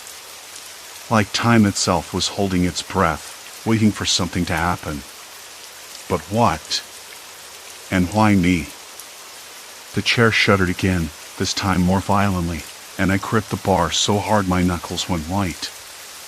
The cables above groaned, and I realized then I wasn't just stuck, I was trapped. And whatever was out there, beyond the trees and silence, was no longer just a shadow in the distance. It was waiting. The cold didn't let up. Not for a second. The metal seat beneath me was a cruel reminder of everything I'd lost: comfort, warmth, control. I hunched forward, arms wrapped around my knees, trying to make myself smaller, less vulnerable. The sun hung low, locked in a pale orange haze that refused to set. I glanced down the slope again, heart skipping when movement flickered at the edge of the tree line. No mistaking it this time. Someone was there. Watching. Waiting. I forced my gaze away, blinking hard against the sharp wind that bit through my jacket. My breath came out in ragged puffs, each one a cloud that vanished too fast in the thinning air. I tried to listen. The mountain was quiet, but not silent. Somewhere below, a twig snapped faintly. then another. I imagined footsteps, slow and deliberate. Someone was moving closer. "Hello?" I called out, voice cracking like dry wood. "Is anyone there?" No answer. Only the wind, carrying a scent that made my stomach twist, burnt pine, cold earth, and something metallic, faint like rust or old blood. I swallowed hard, trying not to let the image of a stranger stalking the woods below spiral into panic. I wasn't sure how long I sat like that, frozen between hope and dread. Hours? Minutes? Time had become slippery, like trying to hold water in cupped hands. The sun was still there, a pale disk stuck in the sky, and the shadows barely shifted. I'd stopped trusting my own eyes. Then the lift shuddered. A low, grinding sound from the cables above snapped me to attention. The chair jolted slightly, swinging out over the slope. I gripped the safety bar with white knuckles, chest tightening. The old lift wasn't just stuck, it was failing. I looked up, trying to catch a glimpse of the machinery that should have been humming, but all I saw was a tangled mess of cables disappearing into the mist. I had to figure out what was wrong. Couldn't just wait to be rescued or worse, forgotten. I started by checking the control panel on the side of the chair. It was nearly frozen shut, the button stiff and unresponsive. I tapped and pressed in turn, hoping for a miracle that never came. My hands trembled, numb with cold and fatigue, but also with something else, frustration, fear, and a desperate need to act. The panel flickered once, a dim red light blinking weakly. Then it died. I sat back, breath shallow. No luck. But I noticed something else, scratches on the metal frame, fresh and deep. Not random wear, but deliberate marks. Someone had been here before me. Or maybe recently. That thought tightened the coil in my stomach. Why? I whispered, tracing the grooves with a numb finger. The wind shifted again, carrying voices low, muffled, almost indistinguishable except for a harsh edge. I tensed, straining to listen. "Don't you see him?" "No, just the chair. Looks empty." The voices were close now, coming from the trees below. I froze, heart pounding so loudly it drowned out everything else. Footsteps crunching on snow and dry leaves grew louder, circling around the base of the lift tower. My mind raced. If someone was down there, they could be a rescuer or something worse. I tried to shout again, louder this time. "Hey! I'm up here." My voice cracked, barely carrying over the wind. Silence. Then a faint reply, distant, uncertain. "Hold tight. We're figuring it out." Relief and suspicion warred inside me. Who were they? Locals? Ski patrol? Or just other stranded souls? I wanted to believe in help, but every instinct told me to stay alert. The sun finally dipped a little, casting long blue shadows that crept up the mountain like dark fingers. The temperature dropped sharply. My fingers and toes began to sting, the cold creeping under my skin. I curled tighter, pulling my jacket collar up to my chin, trying to hold onto the few dry crumbs of warmth left in my body. I rummaged through my pockets again, empty except for the half-eaten granola bar and the water bottle, now nearly bone dry. I bit off a small piece and chewed slowly, tasting stale oats and a hint of honey. It wasn't much, but it was something. I tried to map out my options. Signal wasn't working, no way to climb down without risking a deadly fall, and the lift was breaking apart. The voices below kept coming and going, like ghosts teasing me with hope and dread. I half closed my eyes, listening to the fading sounds of the forest and the creaking cables. Then I heard it, a sharp, metallic clang. Not from the cables, but from somewhere close to the base of the tower. I sat up straight. The sound repeated, more deliberate this time. Someone was definitely down there, moving around the machinery. I called down again, voice stronger, more urgent. "I'm up here. Please help." The wind swallowed my words. Silence followed. Then, a slow rustling from the snow, footsteps retreating. I swallowed hard, unsure if I'd been heard or if whoever was there had just vanished. Was I imagining things? The isolation was playing tricks on me. Or maybe the mountain was hiding a secret, something no one wanted me to find. The sun's frozen gaze dimmed further, and cold seeped into my bones. I leaned back against the metal, eyes fixed on the darkening tree line, waiting. And then, from the shadows beneath the trees, a figure stepped forward. Not moving quickly. Not running. Just watching. I held my breath. The storm was coming, and I wasn't sure if it was the weather or something else that would get me first. The figure stayed there, just beyond the tree line, its outline barely visible in the gathering twilight.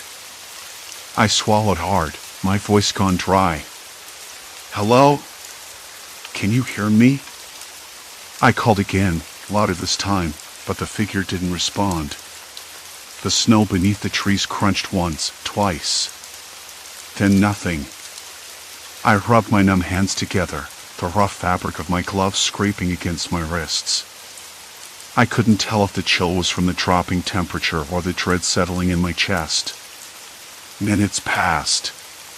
The sun's last glow clung stubbornly to the horizon, but it didn't move, just hung there, frozen in place like everything else. I had seen the lift's clock stop hours ago, and now the sky seemed caught in the same eternal moment. Time was breaking apart. My breath came out in quick, visible bursts. I tried to shake off the growing panic, telling myself I wasn't imagining things. The footsteps, the figure, it was all real. But why was no one coming for me? The ski patrol, the rescue teams, they should have been here by now. The silence felt deliberate, almost like I was being watched, studied. Just like the figure in the shadows. I thought about the radio again, dead, useless. And my phone, buried somewhere in my jacket, long since lost signal. I was stranded, yes, but there was something else. Something like a trap. I scanned the trees again. The figure hadn't moved an inch. A sudden, sharp crack echoed through the quiet, like a branch snapping under heavy weight. The figure jerked its head slightly, almost imperceptibly, toward the base station below the lift. I followed its gaze, heart pounding, and saw movement. Another shadow emerging from the dark. The two shapes began to circle each other slowly, like animals marking territory. I wanted to shout a warning, but my voice caught in my throat. I was stuck in this cage of metal and cold air, a helpless spectator to whatever was unfolding below. Then it hit me, the sound I'd heard earlier, footsteps retreating, wasn't just some lost hiker or a rescue worker. It was something else. Someone else. Someone who didn't want me found. My mind raced. Why would anyone be down there, moving around the machinery, but refusing to help? Why had the lift malfunctioned in the first place? Random accidents didn't wait to trap a single person in silence for days. I pressed my palm against the cold metal bar in front of me. The paint was chipped and rough, scraped by time and weather, but sturdy. I toyed with the idea of climbing to the tower above me, just in case. But the cable stretched impossibly high, and the wind was picking up again. I wasn't a climber. I was a trapped passenger. The wind shifted, carrying a faint scent of smoke. Not wood or pine, but something acrid, sharp. I wrinkled my nose. Was someone down there trying to signal? Or was it something else? The figure moved again, stepping closer to the base station. I saw a flicker of movement in its hand. A flashlight? No, something smaller, and that smell thickened, like burnt plastic. My pulse quickened. This wasn't just a malfunction. This was deliberate. I thought about calling out once more, but what if they were watching? Listening? Waiting for me to make a mistake? The idea made my skin crawl. I hugged my knees, trying to suppress the shivers running through me. Then, from behind the lift's control box, a voice called out. Low, rough, almost a whisper carried on the wind. You shouldn't be here. My head snapped toward the sound, heart hammering. The voice was close, too close. I scanned the snow below, but no one stepped into the light. The figure remained still, silent. Who's there? I shouted, trying to steady my voice. I'm stuck up here. I need help. Silence stretched between us, thick and suffocating. Then, a slow, deliberate laugh, dry, humorless, like the sound of dead leaves scraping against stone. The voice spoke again, now clearer. Help. No one's coming. Not for you. I swallowed hard, the weight of those words sinking in. Not coming? Why? What was I missing? The sun dipped lower, the frozen light fading into a dull gray. My fingers trembled as I dug into my pockets, pulling out my last bar of energy. It tasted stale and bitter, but I forced it down. I needed strength, focus. The voice spoke again, this time from a different angle, closer, but still hidden. You think you can get out? That you can just wait for someone to save you? No, I answered, voice firmer now. I'm not waiting. I scanned the tree line, searching for an escape route. But the dense forest stretched endlessly in every direction. The mountain had swallowed the trail whole. The figure stepped forward suddenly, into a glint of moonlight. The face was obscured by a hood, shadows hiding most features. But the eyes, cold, calculating, met mine without hesitation. You're not leaving, the voice said, almost kindly. Not until we say so. I backed against the metal pole, heart racing. The idea that someone had been here all along, watching, waiting for me to become trapped, it spun inside my head like a storm. I looked up at the cables, then down at the figure. No way down. No way up. No rescue coming. The mountain wasn't just a place of snow and silence anymore. It was a cage. And I was the prisoner. The wind whispered through the wires, a low, eerie hum that filled the frozen air.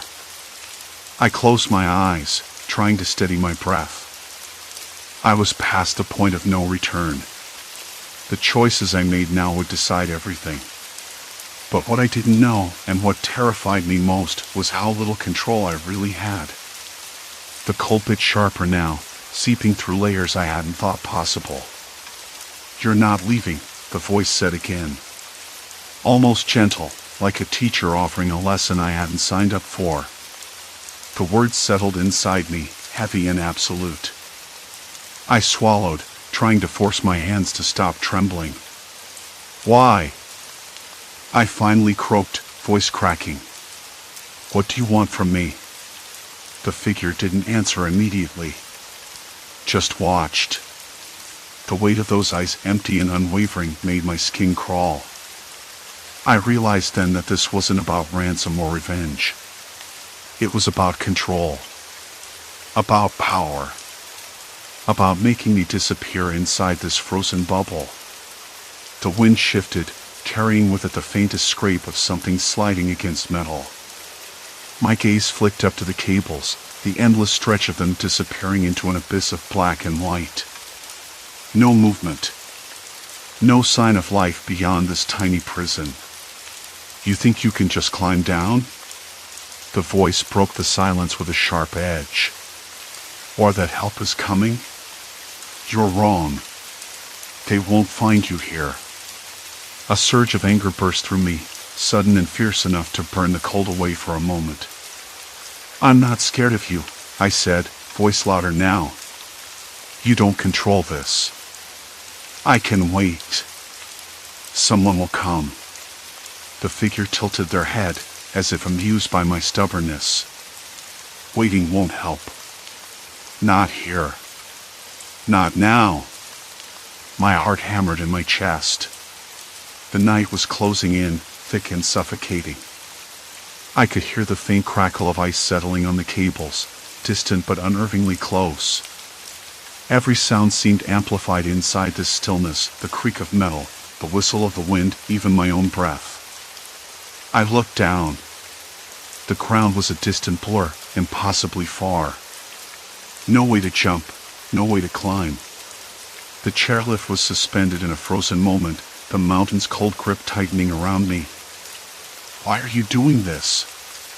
My voice was barely above a whisper, but it felt like shouting into a void. The figure stepped closer, the crunch of snow under their boots sharp and deliberate. Because you don't belong here. None of you do. Their voice dropped lower, almost a hiss. This mountain is ours. And you're just another mistake. The word mistake echoed inside my skull. A mistake. I swallowed hard. The cold was no longer the enemy. This was.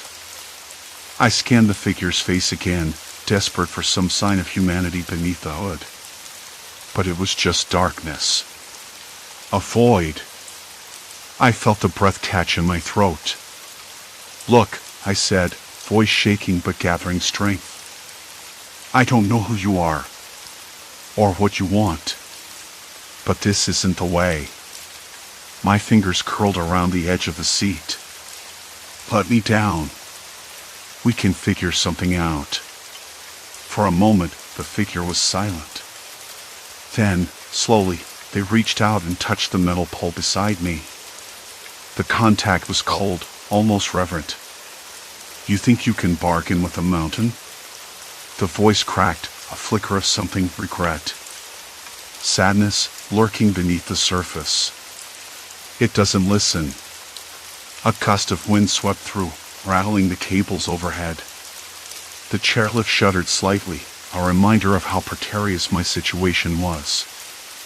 I swallowed again, trying to steady myself. Then what do you want from me? I asked, voice barely audible. The figure hesitated, then stepped back into the shadows.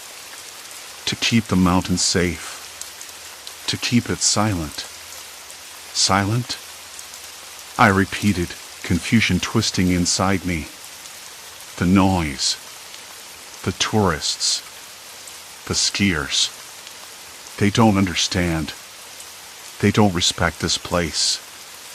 Their voice faded, swallowed by the night. It's ours. And it must stay that way. I shivered, not from the cold, but from the weight of those words. This wasn't just a random act of cruelty. It was something deeper. Something darker. I glanced at my watch. Time had lost all meaning. Hours, days, none of it mattered anymore. The sun had frozen somewhere behind a wall of clouds, the world trapped in a suspended moment like me. I forced my legs to move, swinging them carefully beneath the chair. The metal chain rattled softly, a tiny spark of life in the vast silence. If I could just reach the next tower. No! Too far. Impossible. I closed my eyes for a beat, breathing in the sharp, pine-scented air. I tried to remember the last time I felt safe. The warmth of a fire, the sound that seemed to vibrate in my bones of laughter, the taste of hot cocoa on a cold morning. The figure's voice broke through again. You don't belong here. The mountain has spoken. I opened my eyes. The faint glow of a distant cabin light flickered on the ridge, barely visible through the trees. Why don't you leave then? I demanded, voice harder now. If this place is so sacred to you, why haunt a broken lift instead of staying in the woods where you belong? Silence. Then, a slow, deliberate laugh. Low and hollow and full of something I couldn't place. Because, the figure said, voice softening, you are a reminder. A warning. The mountain doesn't forgive. The chairlift creaked again, the sound like a groan stretching across the frozen air. My stomach twisted. I realized, with a sinking feeling, that this night was far from over. Suddenly, the cables hummed low and steady, something mechanical, almost alive. The chair jolted, swinging slightly. I gripped the pole tighter, heart racing. Don't move, the figure warned, stepping back into the shadows. If you do, you fall. I nodded, even though I knew they couldn't see me. My mind raced, searching for any edge, any advantage. Minutes passed. The wind died down. The mountain held its breath. Then, from somewhere below, a faint voice rose, a shout, distant but unmistakable. Hey! Over here! Is anyone up there? I froze, disbelief crashing over me like a wave. Rescue! Finally. The figure's head snapped toward the sound, silhouette tense. Then they stepped forward, into the dim glow of the moonlight. For the first time, I saw the face beneath the hood. It was not human. Or rather, no. That wasn't right. The face was scarred and worn, eyes sunken and wild with suspicion. The kind of face you'd expect from someone who had lived too long in the shadows, who had seen too much, who had lost everything. Stay back, the figure hissed, voice cracked like dry bark. This is my mountain. The voice from below grew louder, closer. We're coming up. Stay calm. I swallowed hard. The figure's posture stiffened. For a moment, I thought they might vanish into the darkness, disappear like a ghost. But then they did something I hadn't expected. They smiled. Not kind. Not warm.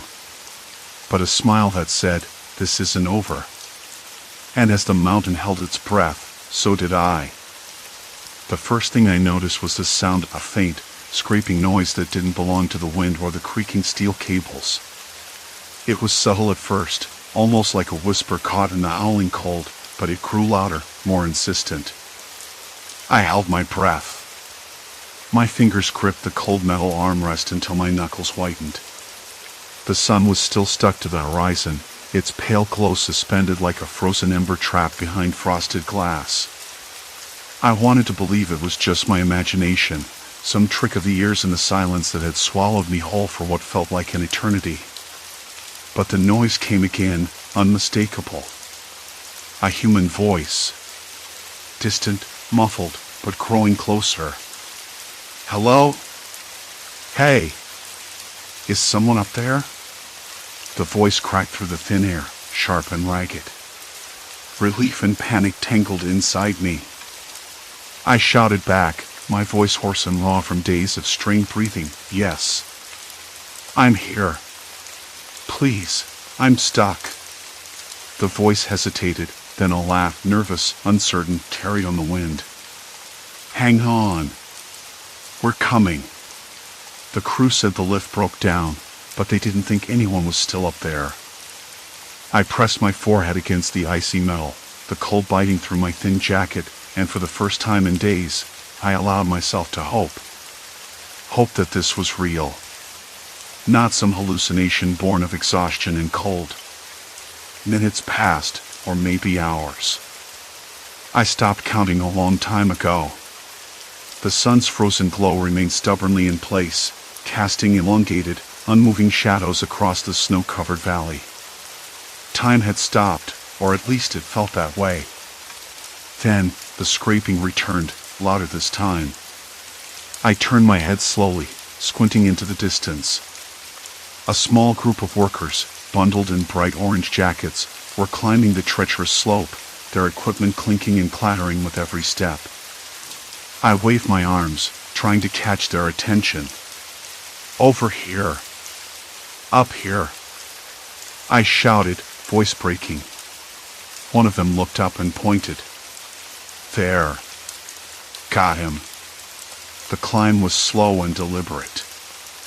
I watched as they navigated the frozen slope, their breath steaming in the frigid air like tiny clouds of hope. The silence around me was no longer a crushing weight but a fragile thread connecting me to the world below. When they finally reached the tower beneath me, the crew leader glanced up. We're going to get you down, but it'll take some time. Are you okay? Okay? No, I said, my voice barely a whisper. But I'm alive. They secured a harness and began the delicate process of lowering the chair. The cable groaned under the strain, protesting years of neglect and the weight it had been forced to bear. My stomach tightened with every inch I descended, vertigo mixing with exhaustion until I felt like I might fall through the endless blue sky. Then, feet touched solid ground. Cold, hard, real. The men helped me steady myself, but I barely noticed. My legs shook uncontrollably, tears streaming down my face, freezing on my cheeks. I swallowed hard, tasting salt and snow and something like freedom. One of them patted my shoulder. You're safe now. We've called medics. They're on their way. I nodded, unable to form words. The sun still refused to move, caught in that same impossible moment I'd been trapped in. But the world was no longer a silent bubble. The distant hum of snowmobiles, the murmur of voices, the crunch of boots on ice, it all came rushing back. Later, wrapped in a thermal blanket inside a heated cabin, the medics checked me over. My hands trembled so badly I couldn't hold the warm cup of tea they offered. They said I was lucky, no frostbite, no broken bones, just dehydration and exhaustion. I didn't feel lucky. I felt hollow, like the time I'd lost up there had carved a space inside me that nothing could fill. The doctor asked how I'd managed to keep my head after so long. I shrugged, unable to explain. I wanted to say that I clung to the hope of rescue, but there were moments when I'd almost given up. When the silence had seemed endless. When the cold had felt like a living thing, reaching inside me to steal what little strength I had left. I don't know, I whispered. I think I just waited. Waiting. That was the hardest part. Not the cold, not the isolation, but the waiting, watching time freeze, feeling it slip away like the last breath of a fading fire.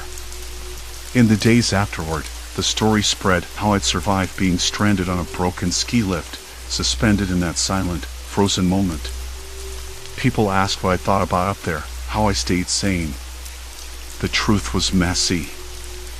I thought about everything and nothing. I replayed conversations I'd had, imagined what I'd say if I saw my family again. I counted the stitches in the cable above, traced the rough texture of the metal with my fingertips. I listened to the wind, the occasional distant bark of a dog, the slow, steady beat of my own heart. And I learned something I hadn't known before. Fear doesn't always roar. Sometimes it whispers. Sometimes it's the silence that screams loudest. I spent weeks in the hospital, recovering more than just my body. The doctor said I was lucky, but luck felt like a stranger. What I had was endurance and a strange sort of peace.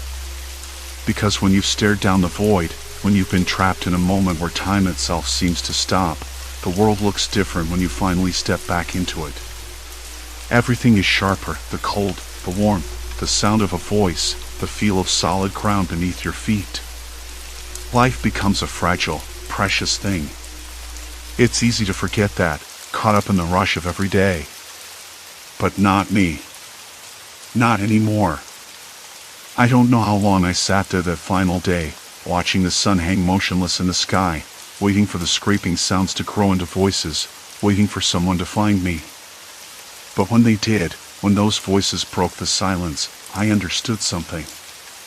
Survival isn't just about holding on.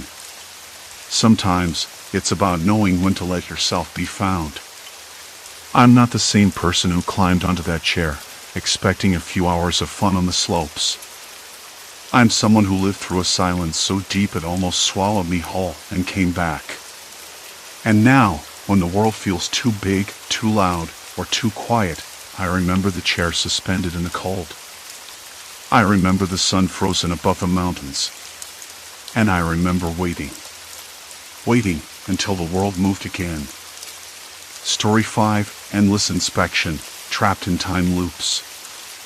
I've been driving since just after dawn, the highway stretching out like a dull ribbon beneath the gray sky. The road was empty except for the occasional buzz of a distant car or the faint rumble of a semi weaving across the lanes far ahead. I kept my eyes on the cracked asphalt, scanning for potholes or stray gravel, the kind of things that could shake a rig loose or flatten a tire if you weren't careful. The smell inside the truck was stale, a mix of old sweat and yesterday's fast food, leftover fries, and a half-empty bottle of water that tasted like plastic. I glanced at the dashboard clock. 9:13 a.m. The digital numbers were dull and slightly askew, like they'd been bumped one too many times. I didn't think much of it at first. Clocks in trucks are finicky, especially older models. The temp gauge hovered just below the halfway mark, the engine humming steadily beneath me. Nothing out of the ordinary, really. I reached the way station about 20 minutes later. The place sat on the edge of nowhere, a squat cluster of buildings and blinking signs surrounded by scrubby brush and dead grass. It looked tired, like it was holding its breath. The sun was breaking through the clouds in patches, but the shadows under the weighbridge stretched long and cold.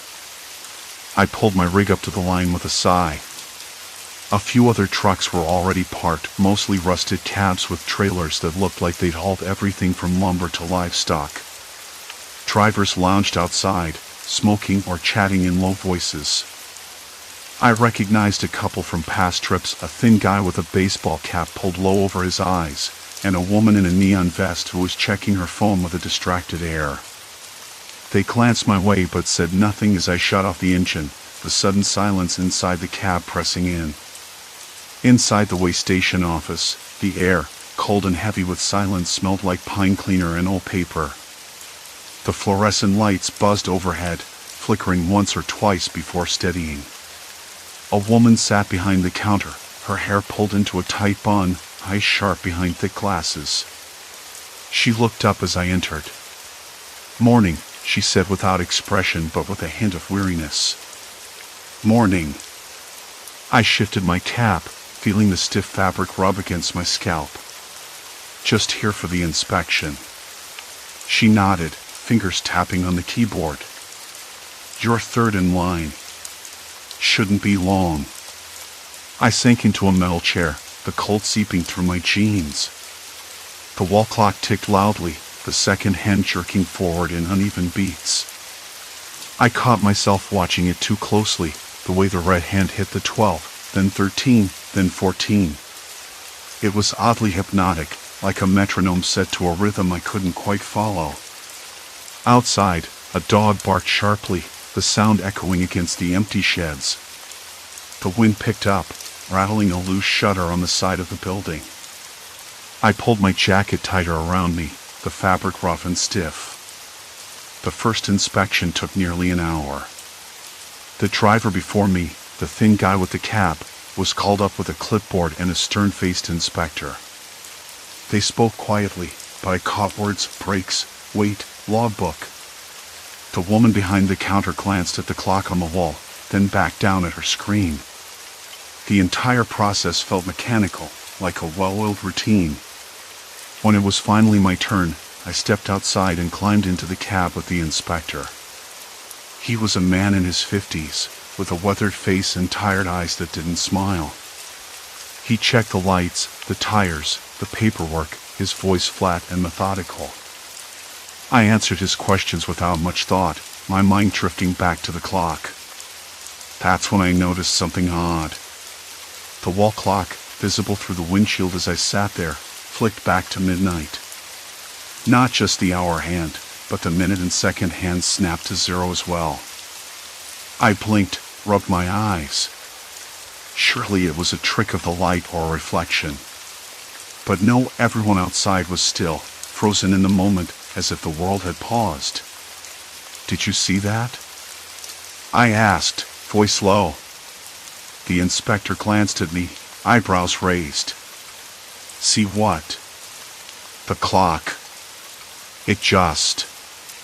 He shook his head, stepping out of the cab. "You've been on the road too long. Stay sharp."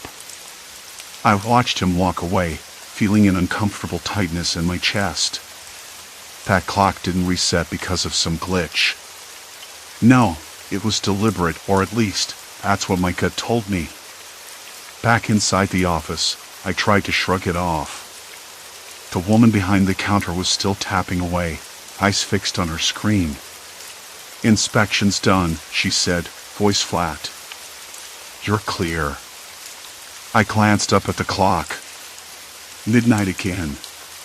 The numbers glowed with an eerie steadiness, like a lighthouse beacon in the dark. Something wasn't right. I stepped outside, the wind tugging at my jacket. The other drivers were looking around now, unease creeping into their faces. The thin guy with the cap muttered under his breath. The woman in the neon vest fidgeted with her phone. Nobody said it out loud, but the atmosphere had shifted. Like a storm gathering just beyond the horizon. I climbed back into my rig, heart thumping in a way that made the cab feel too small. The clock ticked on the dashboard, but I couldn't tell if it had reset or not. My fingers trembled slightly as I reached for the radio, static crackling in response. "Weird day," I muttered, more to myself than anyone else. And then I heard it, a low, distant hum, almost like a machine winding up, but too rhythmic, too precise to be random. I turned the dial, tried to catch the source, but it vanished as quickly as it came, swallowed by the silence. I sat there, the weight of the moment pressing down. The day had started like any other, but now the edges were fraying. Something in that clock, that place, was wrong. I just didn't know how or why. For the first time in a long time, I didn't want to move. The cab's stale air tasted sour, like it hadn't been breathed in properly for days. I glanced through the windshield at the way station building. The flickering fluorescent light above the entrance buzzed unevenly, casting long, twitchy shadows that made the peeling paint on the walls look like crawling fingers. Inside, I knew the others were waiting, trapped too, waiting for something none of us could name yet. The guy with the cap, the one who'd muttered something about bad luck or the devil's work, was watching me. His eyes were sharp, a little too sharp, like he was trying to decode some hidden message behind my silence. The woman in the neon vest was still fiddling with her phone, her fingers twitching nervously on the screen. I caught the faint scent of cold coffee and diesel from the open door where some of the drivers had gathered, voices low and scratchy like static on a bad radio channel. I swallowed hard. "We can't just sit here," I said, voice rough and uneven. "Something's off with the clocks." Did anyone else notice? The guy in the cab shrugged, but there was a flicker of something, maybe fear, maybe frustration, in his eyes. "Yeah," he said, voice low. "Every time they finish inspecting a rig, the clock flips back to midnight. Like it's stuck on repeat." "That's impossible," the woman in the vest said, finally looking up. Her lips pressed tight, and she swallowed hard. "Clocks don't just reset like that. There's got to be a mechanical glitch." I shook my head. "Maybe. But it's not just the clocks. The whole place feels wrong." I heard that hum earlier, like a machine winding up. Then it just stopped. Like it was waiting. The others exchanged uneasy glances. The tension thickened, the kind of tension that makes your skin crawl and your mouth dry. Something was tightening around us, invisible but unbearably present. I pushed open the door and stepped into the building. The air inside was colder, stale with the mingling smells of old paper, damp concrete, and something metallic like rust or blood, though I hoped it was just rust. The walls were lined with peeling posters warning of safety regulations, but the colors had faded to sickly yellows and browns. The floor creaked beneath my boots, and I noticed scuff marks leading toward the back office. The inspection room where they'd been checking the trucks was empty now, but the faint smell of oil and sweat lingered. I spotted a wall clock mounted high above the doorway, its hands frozen at 12 o'clock. I ran a finger along the dusty glass, leaving a smear through the grime. "Look at this," I called back to the others who'd followed me in. The woman in the vest stepped closer, eyes narrowing. "It stopped." "No," I said, pointing toward the corner where a jumble of electrical boxes hung open, wires tangled like snakes. "It's powered. But something's messing with the system." The guy in the cap crouched down, running a hand over the wiring. "Someone's been here recently. Look at these cuts, fresh." "Who'd do that?" the woman asked, voice barely a whisper. I didn't have an answer. The idea that someone was deliberately sabotaging the place sent a shiver through me. This wasn't just a malfunction or a weird coincidence. It was intentional. We moved deeper into the station, pooling our observations like breadcrumbs leading somewhere. The radio in the corner crackled with static, but no clear signal came through. I tapped the mic. "Anyone out there?" "This is Jake. We're stuck at the station. Need help." Silence. The guy in the cap muttered, "No signal. Cut off." I swallowed the lump in my throat. We need to understand what we're dealing with. If someone's messing with the clocks, with the inspections, we're not just trapped. We're being played. The woman in the vest pulled her phone from her pocket again, staring at the screen like it might suddenly reveal some hidden truth. "No service," she said flatly. "Nothing for miles. This place is a dead zone." A slow, sinking feeling settled over me. The trucks outside were parked like tombstones in the dark, their engines cold and silent. Supplies were limited. Water, food, fuel all ticking down with the passing hours no one could measure anymore. "We need to check the records," I said, nodding toward a battered filing cabinet against the far wall. "See if there's anything about this place, any history of incidents." The woman nodded, suddenly more focused. "Good idea." We rifled through the drawers, the smell of old paper and dust filling the cramped room. Most of the files were faded reports on inspections, maintenance logs, driver complaints. Nothing unusual. Until I found a small, folded piece of paper wedged behind some folders. I unfolded it carefully. The handwriting was cramped and hurried. "Do not trust the time. It's a trap."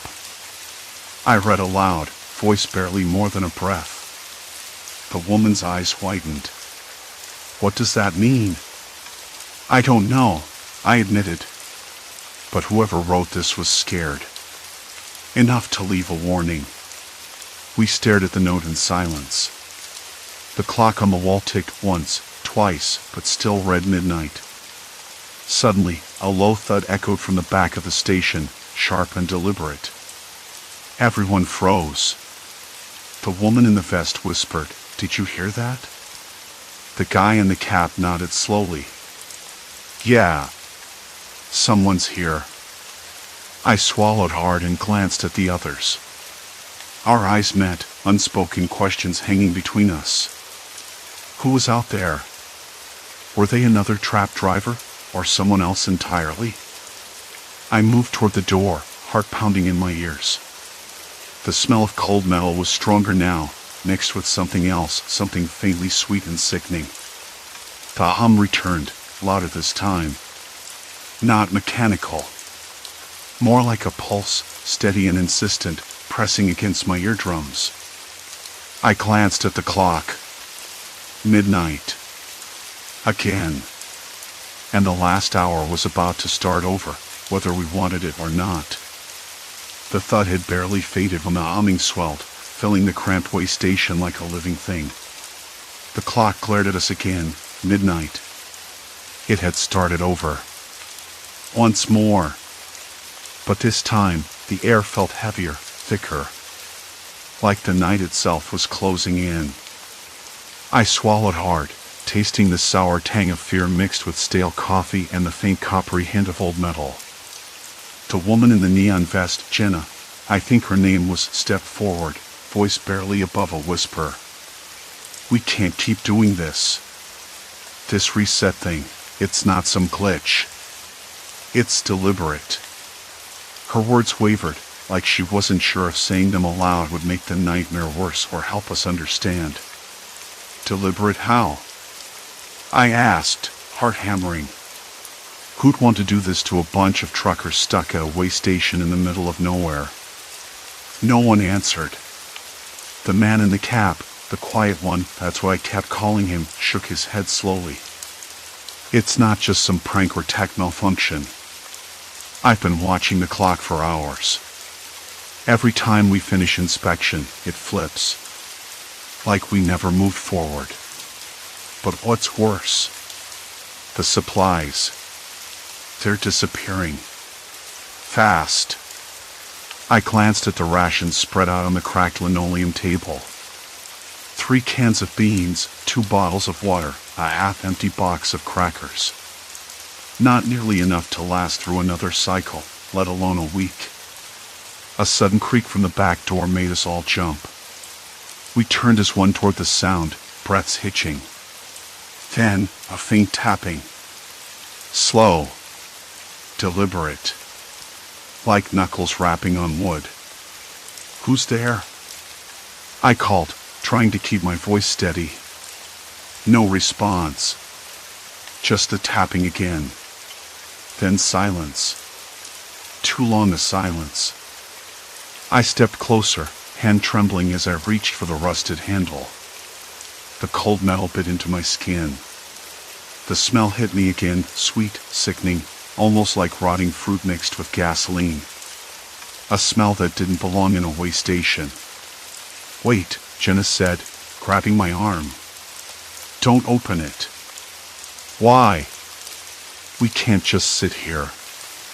My own voice sounded distant, like it belonged to someone else. We need answers. The man in the cap nodded. I agree. But not like this. We need to be smart. Whoever or whatever is out there knows we're stuck. They're playing with us. We've got to figure out what they want. I glanced back at the clock. Midnight. Again. A cold sweat broke out across my forehead.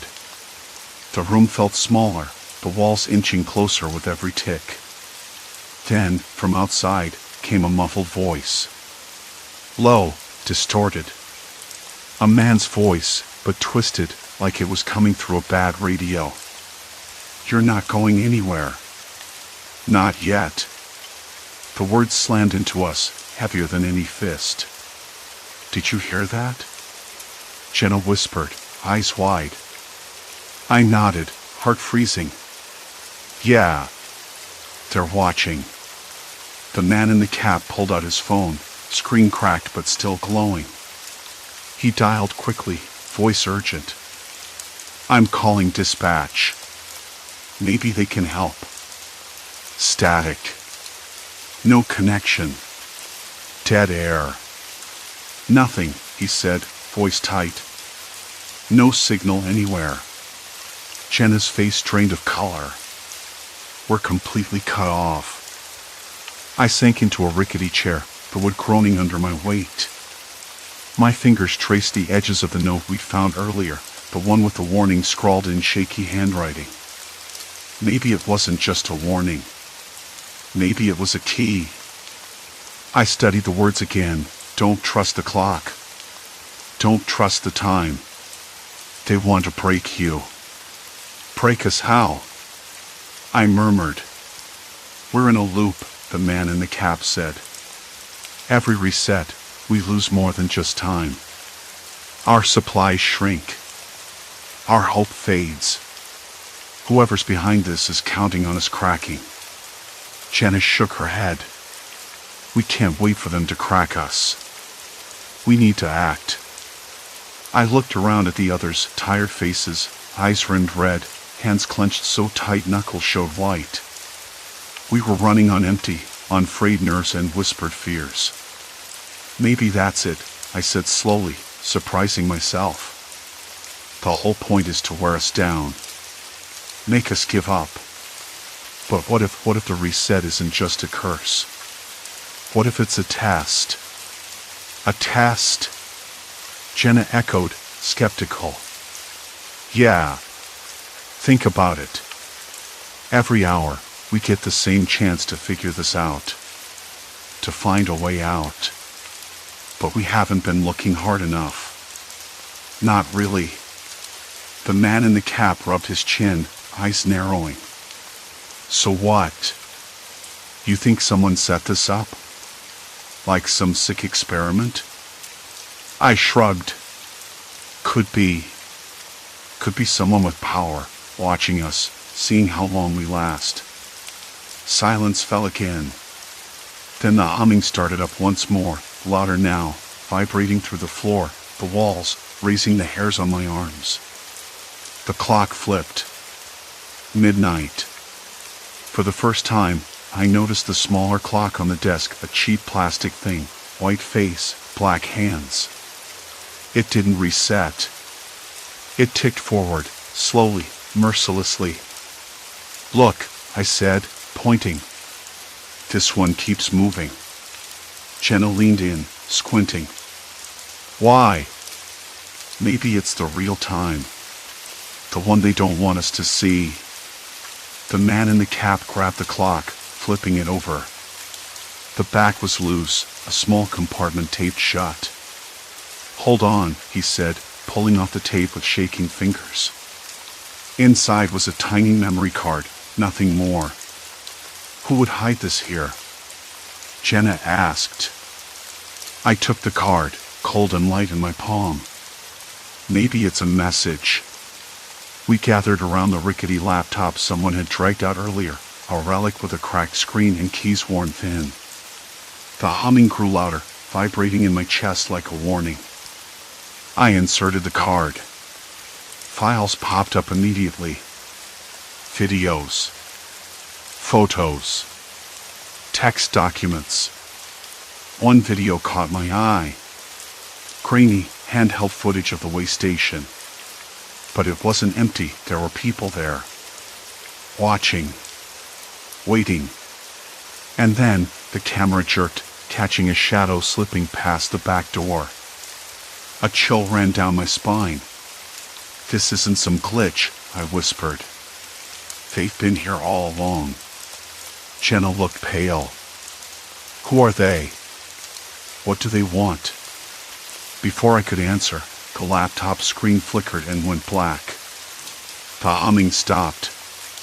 Silence. Complete silence. Then a voice spoke. Clear, calm, close. You found the first piece. There's no turning back now. The screen blinked back to life. A new file appeared, titled Rules. I clicked it open and read the line that froze my blood. Escape is impossible until the clock reaches 0. Until then, you belong to us. The room felt suddenly colder, the walls tighter. We weren't just trapped.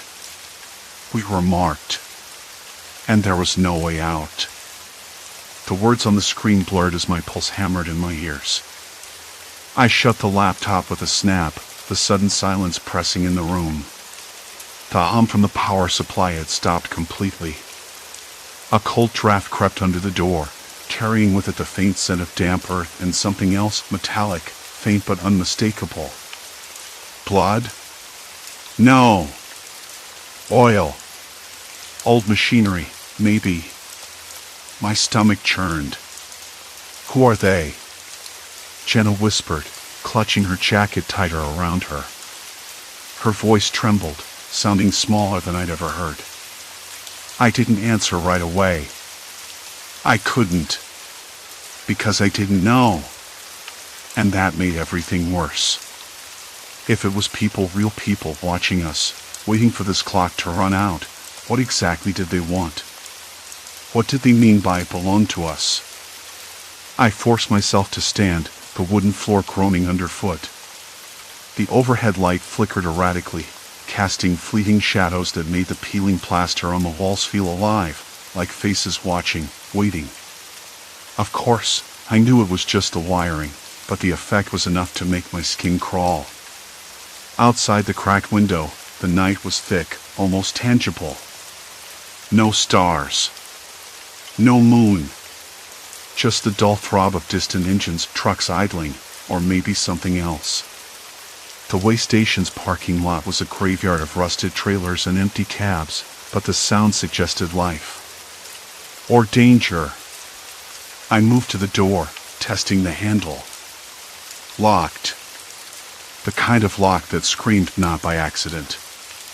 I tapped the metal, listening for any hollow sounds, any sign that someone was lurking on the other side. Nothing. We need to find out who's doing this, I said, voice low but steady. If they've been here all along, watching us. They've got to have a base, a hideout, something. Jenna nodded, but she looked like she wanted to back away, disappear. I hated seeing her like that. She was stubborn, tough. Not the type to curl up and wait for trouble.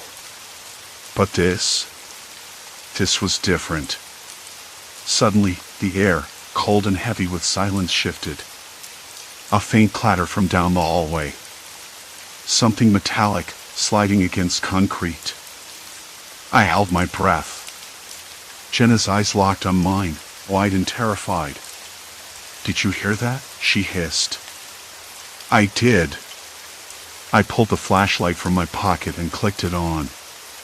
The beam was weak, wavering, but it cut through the darkness like an item. We crept toward the sound, every step measured, every breath loud in my ears. The hallway stretched ahead, narrow and lined with dirty, faded posters warning about weight limits and safety protocols. The smell of machine oil was stronger here. The clatter came again, louder this time, something rolling, scraping. We reached the room at the end. The door was slightly ajar, the hinges rusted but not enough to keep it shut. I pushed it open just enough to slip inside. The room was a mess. Crates stacked haphazardly, some toppled, spilling their contents, empty cans, broken tools, frayed ropes. A faint glow leaked from a small lamp in the corner, illuminating a rough wooden table covered in papers, maps, and a handheld radio with the antenna bent. On the wall, a crudely drawn calendar. Days crossed off with red ink, but the number of days was far longer than the time we'd been trapped. I traced the marks with my finger, heart sinking. They'd been here a long time. Waiting. Watching. A noise behind me made me spin around. Jenna stood frozen, eyes fixed on a shadow slipping under the door frame. "We're not alone," she said, voice barely above a whisper. I swallowed hard. No kidding. Then the radio crackled, static spitting into the silence. A voice, low and distorted, came through. "You shouldn't be here.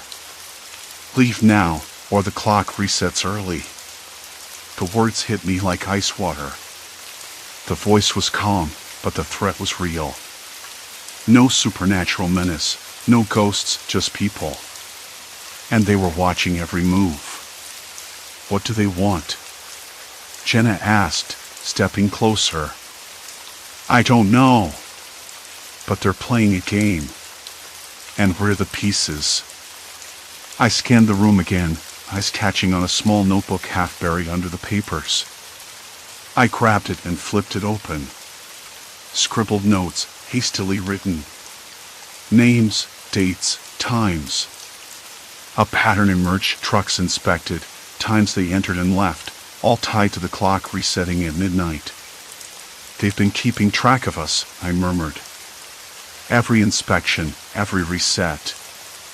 It's like they're studying our reactions. Testing us. Jenna's hand found mine, gripping tightly. Why? What's the point? I had no answer. But the feeling in my gut told me it was worse than any experiment. Worse than just being watched. A sudden clang outside made us jump. The building trembled slightly, dust falling from the ceiling.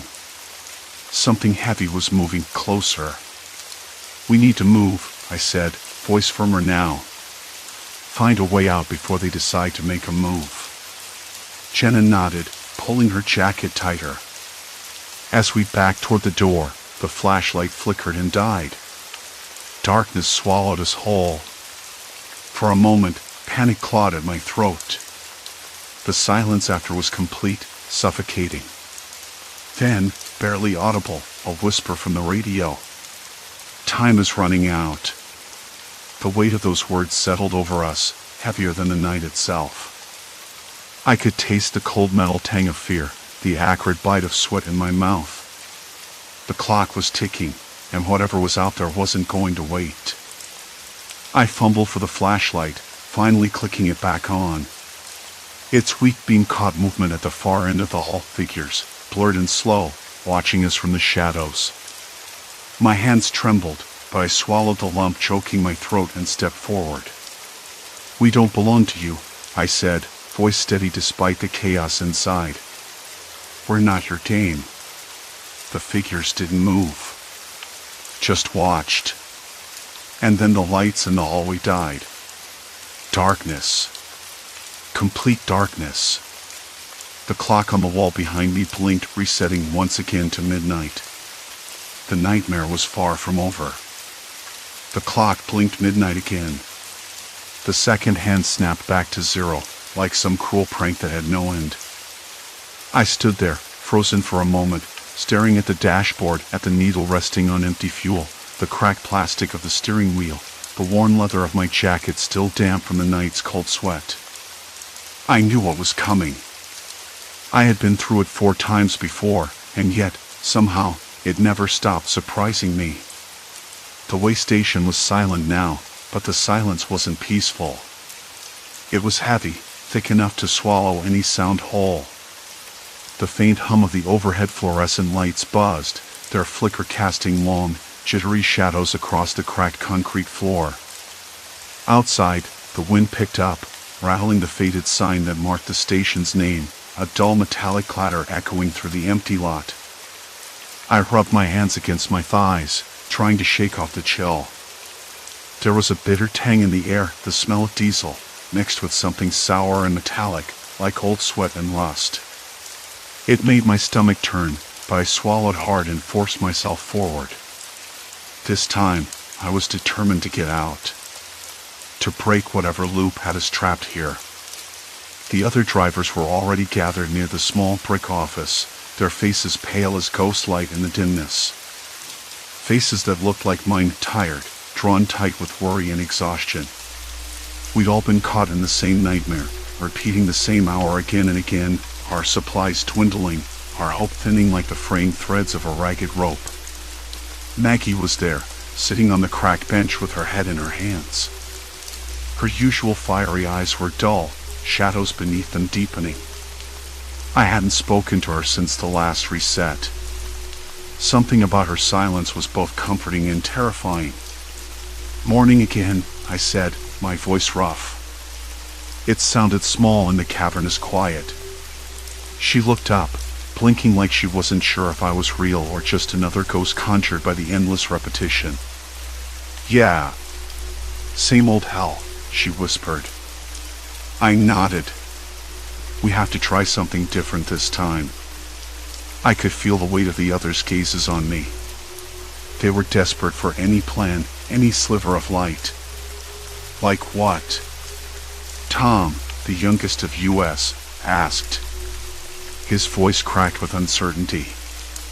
We've been through it all. The inspection, the wait, the reset. I glanced at the clock tower looming over the station, its face cracked and stained, frozen always on 12. Maybe it's not about what we do during the hour. Maybe it's about what we don't do. What do you mean? Maggie asked, her voice barely audible. I took a deep breath. We've all been trying to outsmart the inspection, to sneak past, to hide, to argue. What if the cause of the loops is tied to our attempts to fight it directly? Maybe the way out isn't resistance, but acceptance. There was a pause. The wind moaned again, rattling the windows. Acceptance? Tom echoed, incredulous. That sounds like giving up. Not giving up. Letting go of what we think we have to do. Trying to live through the hour instead of trying to beat it. I rubbed my hands together, feeling a strange calm beginning to settle in. We've been stuck in survival mode. What if we try something else? Something human. Silence stretched between us. Then Maggie stood slowly, her knees cracking. I don't know if I can do that, she said honestly. But I'm tired of this.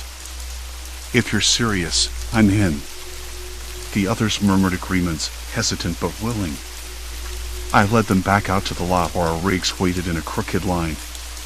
The air was colder now, the scent of diesel sharper, biting at my throat. I looked up at the sky, clouded and heavy, no stars.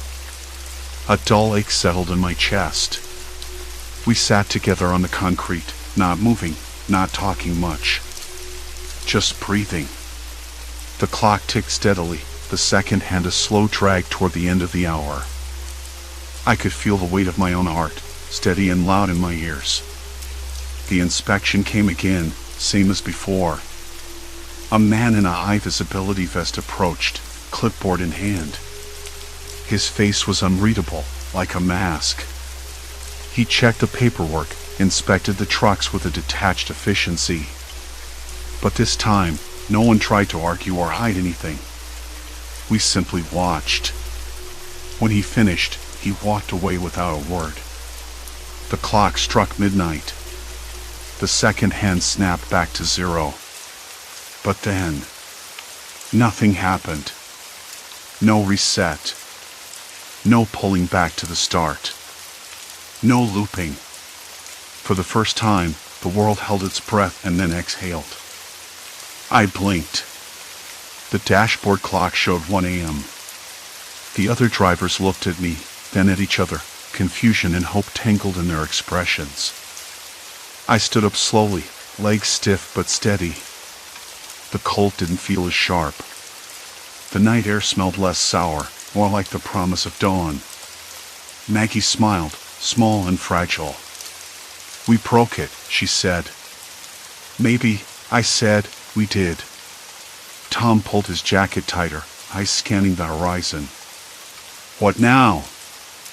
I shrugged, feeling something I hadn't in days, a cautious optimism. Now we get out of here. 1 mile at a time. We climbed back into our trucks, engines rumbling to life with a hesitant crawl. The wait station lights flickered once more, then steadied. The cracked sign no longer rattled. I took a deep breath, felt the leather of the wheel under my palms, rough and real.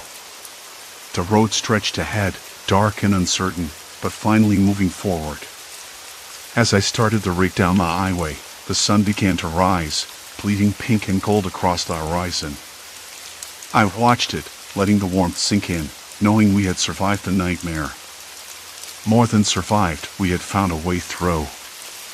The pressure hadn't vanished completely. There was still fear, still uncertainty. But it was no longer a trap. It was a challenge. And we were still here. I thought about the endless resets, the fear that had clawed at my insides, the faces of the other drivers etched with desperation and hope. I realized then how much I had changed. Not just in how I saw the situation, but in how I saw myself. I wasn't just fighting to escape a loop. I was fighting to live inside it. The road ahead was long. The miles would be tough. Supplies limited. But for the first time in what felt like forever, I believed there was a way out. The morning air tasted clean. The rumble of the rig beneath me was steady, a heartbeat to match my own. And somewhere deep inside, I knew I was finally free. Story 6, Silent Loop, the forest's unnatural call. The first night was quiet, almost too quiet. I'd chosen this spot deliberately, deep enough in the woods that the city's hum didn't reach. No streetlights, no distant cars, no glow of civilization beyond the trees. Just me, a small backpack, and 2 nights of wild camping. I'd done this sort of thing before, but this time I wanted to be away from the endless chatter of emails, the humdrum of office walls, the ache of people who don't listen. The air had a dampness that night, a coolness that seeped into my bones despite the sleeping bag's thin insulation. I rolled onto my side, feeling the rough canvas of the tent beneath my fingers, and tried to focus on the bird calls again. They were coming from the same direction every time, a single clear note followed by a pause, then the same note again. I frowned. The pattern was too exact. At first, I thought maybe it was just coincidence. Birds can be repetitive. But the more I listened, the more it felt like a loop. Like whoever was out there had recorded a bird call and was playing it back on repeat. Maybe I was imagining things. I wanted to tell myself that, but the little hairs on my arms were standing up, prickling against the chill. I zipped my sleeping bag tighter, though the heat it gave felt thin, like a threadbare promise. The next day, I woke early, before the sun had fully brushed the sky with light. The forest smelled sharp and green, wet with dew. I stepped out of the tent, boots sinking slightly into soft earth, and took a deep breath. Pine needles crushed underfoot released a resinous scent that was both familiar and strange. The trees were tall, their trunks straight and pale against the dark undergrowth. I grabbed my small camera, hoping to capture some shots of the sunrise through the branches. The air was still, the forest held in a kind of expectant pause. Birds began to chirp, but now the calls were different, a cacophony that felt natural at first.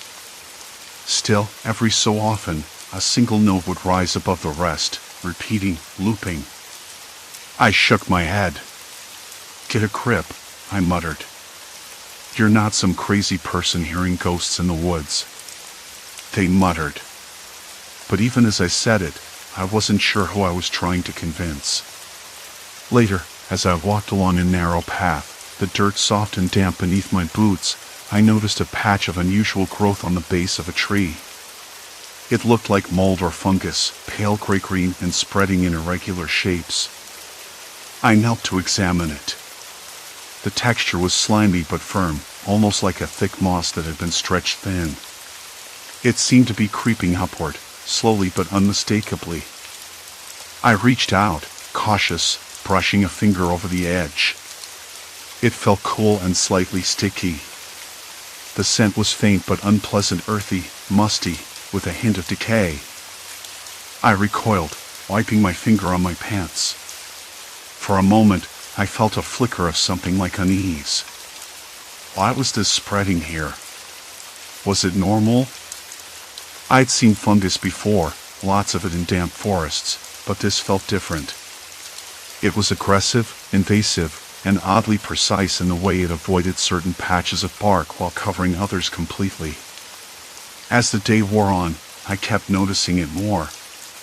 Small clusters on fallen logs, creeping tendrils threading through leaf litter, patches on rocks. It wasn't just random growth, it was like something was swallowing the forest bit by bit. By late afternoon, the light had shifted and the forest was bathed in a soft amber glow. I sat on a moss-covered rock, trying to steady my thoughts. The birds' calls were still looping in that strange way. I pulled out a notebook and scribbled down observations, trying to sound like a rational scientist rather than a nervous camper. Then I heard footsteps. They were light, almost hesitant, coming from just beyond the curve of the path. I froze, breath catching. The forest's usual sounds seemed to dim. No bird calls. No rustling leaves. Just footsteps, slow and deliberate. "Hello?" I called softly, voice cracking slightly. No answer, but the footsteps continued, stopping and starting, as if whoever it was unsure. I stood up, heart thudding. "I'm not looking for trouble," I said, hoping my voice sounded calm. Still nothing. The sun dipped lower, shadows stretching long between the trees. I debated whether to pack up and leave, but something rooted me in place. Curiosity, maybe. Or the stubborn hope that I was just tired and overthinking. After a few minutes, a figure emerged.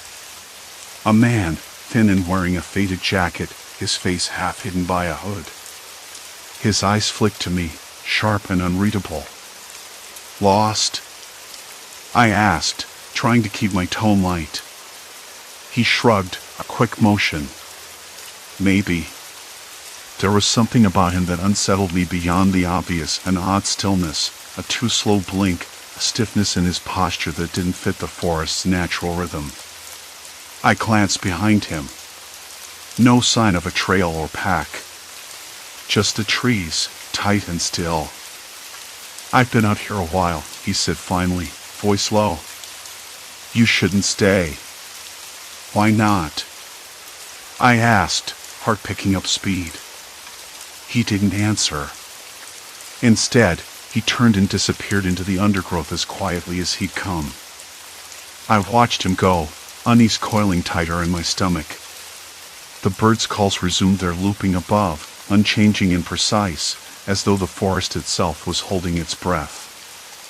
I wanted to believe it was nothing. Just a trick of the mind, a coincidence. But something had shifted. The forest felt less like a refuge and more like a trap. I rubbed my hands together, the chill creeping in again. Maybe tomorrow would be better. Maybe I'd wake up and everything would be normal. But as night fell, and the mold crept closer to my tense edge, I wasn't so sure. The night had settled into a thick, suffocating silence after the man slipped away through the trees. I tried to focus on anything else. The looping bird song above was exactly the same melody, repeated every few seconds, as if some invisible metronome kept time. I counted the calls, 1, 2, 3, 4, then back to 1. The forest was caught in a loop. Impossible, really. I closed my eyes, trying to imagine the sound shifting, but it always reset, steady and unchanging. The thought made me dizzy. Sleep didn't come. Every time I drifted off, my mind jerked awake, replaying the man's warning. "You shouldn't stay." The words echoed against the trees. I kept wondering who he'd been, why he was out here alone, and why he looked so wrong, like a marionette with a frayed string. The stiffness in his posture, the way his blink was just a little too slow, too deliberate. Something about him didn't fit. When dawn finally cracked the horizon, the forest felt different. Not brighter, exactly, but somehow heavier, as if the night had left a residue. I pulled on my jacket and stepped outside, the damp earth squelching underfoot. The air smelled of wet leaves and moss, but there was something else too inacrid, sour tang that made my nose wrinkle. The mold had spread, thin and shiny now, glistening where the sun hit it. I pulled out my notebook, the pages slightly curled from humidity. I needed to understand this. First, the birds. How could a natural chorus loop like that? I recorded the calls on my phone, then played them back. The repetition was mechanical. No variation, no improvisation. Like a scratched record. Then I turned to the trees. They were older here, gnarled and towering, their bark mottled with patches of the strange mold. I touched one, running my fingers over the slick growth. It felt cold and clammy, almost alive in a way that made my skin prickle. The mold looked like old paint peeling, but it was thinner, almost translucent in places. Wherever it touched, the bark beneath was blackened, dead. I traced the spread of the mold, following it down to the roots tangled in the soil. At one point, it formed a thick mat over the ground, swallowing fallen leaves and small twigs, turning the forest floor into a patchwork of decay. I poked at it with a stick. The mold gave a faint, wet squelch, like something breathing beneath the surface. I knew I had to get a closer look, but something made me hesitate. The forest didn't just feel alive, it felt cautious, like a predator watching from the shadows. I tucked the stick away and turned back toward camp. As I approached, I noticed my tent's edge was rimmed with a fine dusting of that same mold, creeping silently over the fabric. I brushed it off, but the moment my fingers touched the spores, a faint burning prickled my skin. I pulled back quickly, surprised at the sudden sting. I made a mental note to wear gloves next time. Breakfast was cold granola and stale trail mix. I wasn't hungry, but I forced myself to eat. My nerves were fraying. Every crack of a twig, every rustle in the underbrush, sent a jolt through me. I reviewed the man's warning again. You shouldn't stay. Why? What was so dangerous here? The forest itself? The mold? Or something else? I decided I needed more information. The nearest ranger station was a few miles out, but the trail was poorly marked and easy to lose. Still, I packed a small bag with water, my notebook, and some extra batteries for my flashlight. I wanted to find out if anyone else had seen this mold or if it was just me, losing my mind in the wild. Before I left, I scanned the edge of the camp. That's when I saw it, a series of footprints in the damp soil. They were human, no doubt, but strangely irregular. The prints staggered, as though whoever made them was limping or dragging something. The pattern was uneven, like someone trying to be quiet but failing. I crouched down and examined them more closely. The prints led away from the camp, heading deeper into the dense woods. I hesitated. Should I follow? Call out? There was no answer, only the eerie loop of the birdsong and the slow, relentless crawl of the mold. I packed up the tent, leaving the mold-covered fabric behind. The forest seemed to hold its breath as I stepped onto the trail, the footprints fresh beneath my boots. Every crack of twigs, every distant crow caw, sharpened my senses. I kept glancing over my shoulder, half expecting to see the man or someone else emerging from the shadows.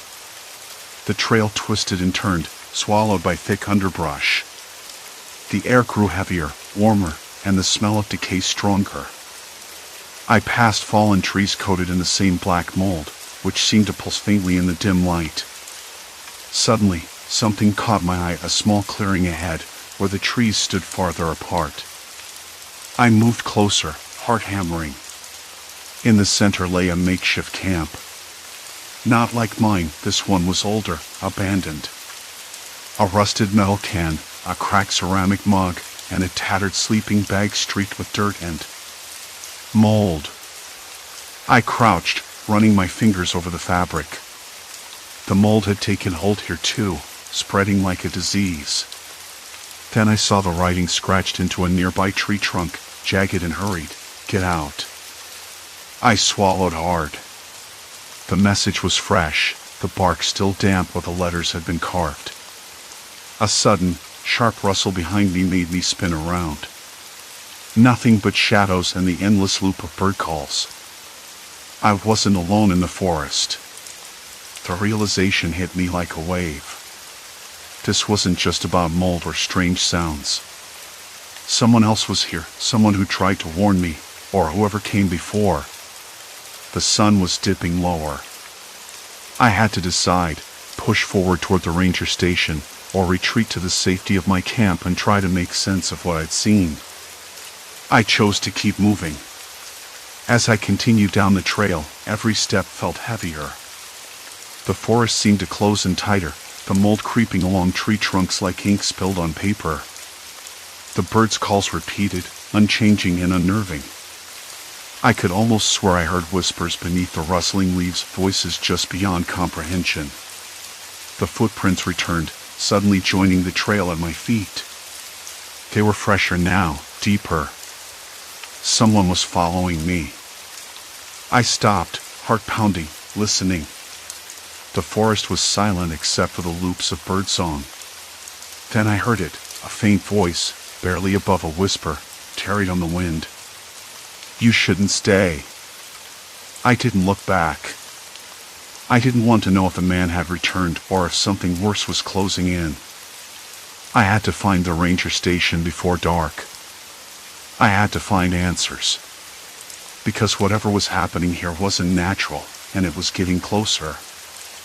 The voice lingered in the air like a bad smell, faint but unmistakable. "You shouldn't stay." I swallowed hard, the words echoing in my mind as I pushed deeper into the forest. The sun was dipping low, and the shadows stretched long and thin between the mold-slicked trunks. My boots sank slightly in the damp earth, each step heavier than the last, as if the forest itself was weighing me down. I glanced back once, just once. Nothing but twisted trunks and the same sickly green mold crawling up their bark. The footprints had vanished again, or maybe I had imagined them. The birds, though their calls still looping, the same sequence again and again, like a broken record stuck on some eerie melody. It was impossible, and yet there it was. That repetitive chorus grated against my nerves. I kept moving, eyes darting from tree to tree, trying to read the forest's silent warnings. That mold was spreading faster than anything natural. It wasn't affecting just the trees. The underbrush was slick with it, and where it touched the ground, the soil looked dead, cracked and powdery.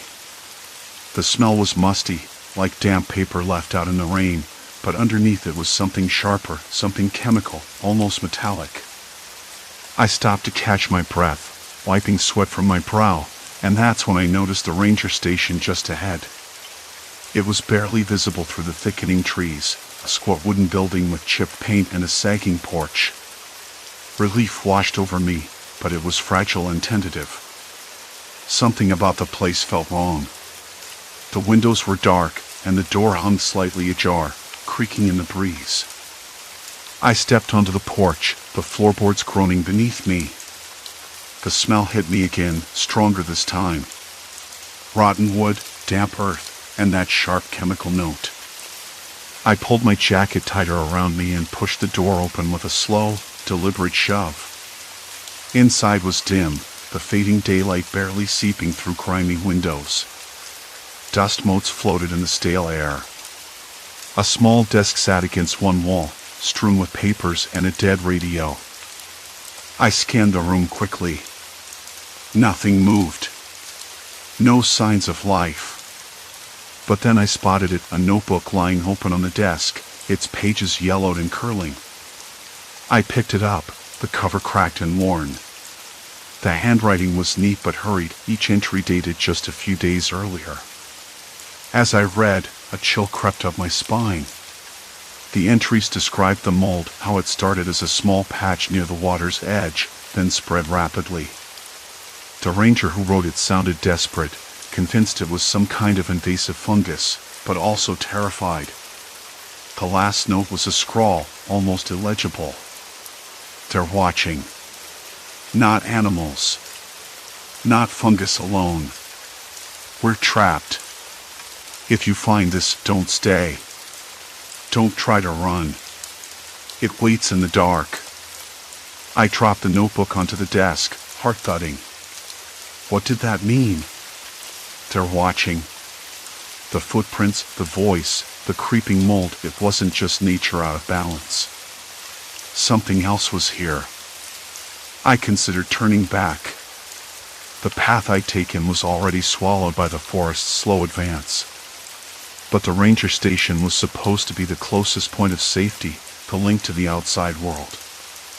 I needed to find a way to call for help.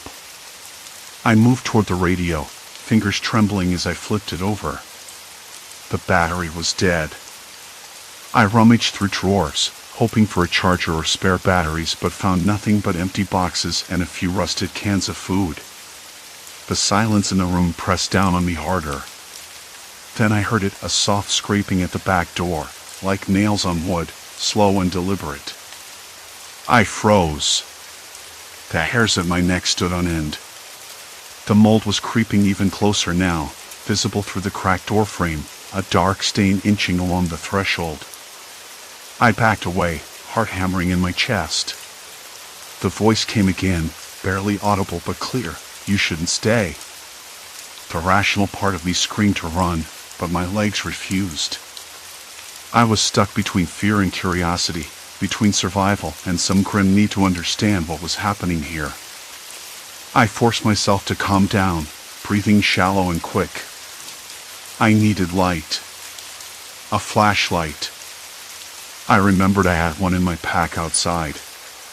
Without thinking, I stepped out onto the porch, the mold squelching beneath my boots, the smell thick and choking.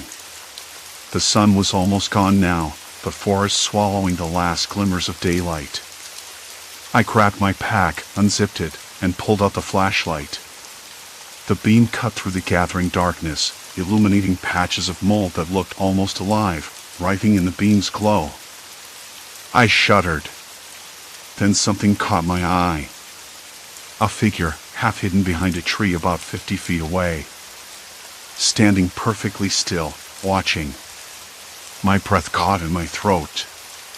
The man's face was obscured by shadow, but I could see the outline of a weathered hat and a long coat that blended into the forest's gloom. I whispered, "Who's there?" No answer. Just silence and the endless loop of birdsong.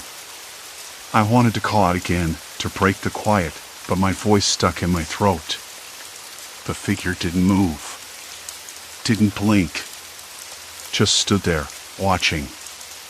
I swallowed hard. This wasn't random. This was deliberate. Someone was out here, following me, waiting. The mold crept closer, inching up the porch supports, creeping toward the door frame like black ink spreading on paper. I realized then that the forest wasn't just closing in, it was consuming everything, erasing it. I glanced back at the figure. He raised a hand, slow and deliberate, as if to warn me off. I knew then, there was no turning back. I was trapped. The ranger station offered no refuge, only a hollow shell filled with warnings and silence. The forest was a cage, and the man, whatever he was the lock. I stepped back inside, locking the door behind me as best I could. The mold pressed against the wood, dark and slick, spreading like a stain that refused to fade. I sank to the floor, flashlight shaking in my hand. The birds' calls played on, relentless and looping, like a countdown. Outside, the man's silhouette faded into the trees. And I realized the forest didn't want me to leave. Not because of nature. Because of him. The darkness behind the boarded-up windows pressed in with a weight I could almost touch. The man's silhouette had melted into the trees, but I knew he hadn't gone far. I could feel his eyes somewhere beyond the black window panes, watching, waiting. The forest no longer felt natural. It was a trap, a pressure cooker tightening with every breath I took. I swallowed hard, trying to steady the dry rasp in my throat. My mouth tasted like dust and sweat, the flavor of fear curling on my tongue. I wasn't sure how long I'd been in this half-light, listening to the slow crawl of that mold across the wood. Minutes? Hours? Time had lost meaning, stretched thin like the fragile web of sanity I clung to. Then, a sound broke through the monotony, the scrape of a boot on gravel, low and deliberate. My head jerked toward the door as the mold seemed to recoil for a moment, as if sensing the disturbance. The man was back. His shadow fell long and thin beneath the cracked porch light, the glow flickering weakly like a dying pulse. I pressed my ear to the door, straining for any hint of what he might do. The silence stretched, thick and suffocating, before his voice slipped through the cracks in a slow, measured tone. "You shouldn't have come here." The words were cold, whispering like wind through dead leaves. I swallowed again, suddenly aware that my body was shaking uncontrollably now. I wanted to answer, to argue, but my throat was a desert. Instead, I gripped the flashlight tighter, the plastic digging into my palm. "Why are you doing this?" I managed, voice barely above a whisper. There was a pause. Then, a soft chuckle, dry and cracked, like branches scraping against old glass. "Because this forest remembers. It doesn't forget." His footsteps shifted, slow and cautious. "And neither do I." The mold crept closer again, a black tide swallowing the porch supports, inching up toward the doorframe as if it were alive. Not with roots or branches, but something far worse, something that erased, consumed, and erased again. I glanced down. The floor beneath me was dotted with tiny spores, powdery and black, settling like ash in the weak beam of the flashlight. I rubbed my fingers together, feeling the faint grit. It smelled faintly of damp earth and rot and something else. Something chemical, unnatural. The man's voice came again, closer now. "You think this is about nature? About some sickness? It's about control. About respect. This place has rules. Rules you broke the moment you stepped inside." I forced myself to rise, heart hammering against ribs that felt too tight. "You don't have to do this." My voice cracked. "We can talk. I'm not your enemy." "Enemy?" He laughed, a dry, humorless sound. "You don't even know who or what I am."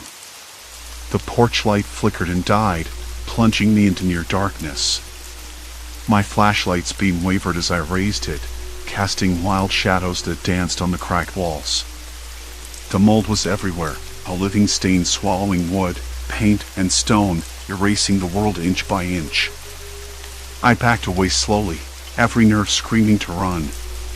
But where? The forest was a maze, and he was the lock.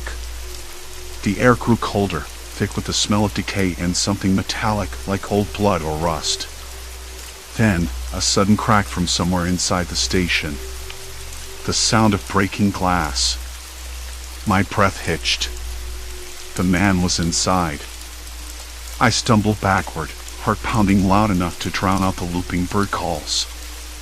My eyes darted around, searching for anything to barricade the door, slow him down. But the mold was already creeping inside, spreading like ink on paper, blotting out the floorboards at my feet.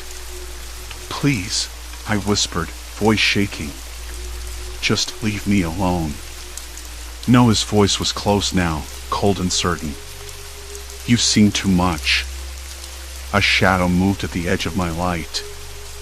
I spun, flashlight swinging wildly, catching the glint of a face, his face grinning like a snake in the dark. I stumbled backward, falling hard onto the floor. The breath knocked from my lungs, pain flaring in my knee. The mold was there, too, a creeping tendril brushing the edge of my sleeve, cold and wet. I scrambled away, dragging myself toward the back of the room. There, a window, boarded but loose. My fingers fumbled at the nails, heart pounding so loud I thought it might burst. Outside, the forest waited, silent and endless. The man's footsteps echoed behind me. "You can't escape," he said softly, almost kindly. "Not here. Not where the forest remembers." I tore at the boards, 1, 2, 3 nails coming loose. My hands were raw, scraping against the rough wood. The mold was at the windowsill, creeping closer, blotting out the glass. Then another sound. A voice. Not his. A woman's, low and urgent, calling from outside the station. "Hey! Over here! Are you in there?" My head snapped toward the window. The voice was faint but clear, cutting through the thick, suffocating night. My breath caught.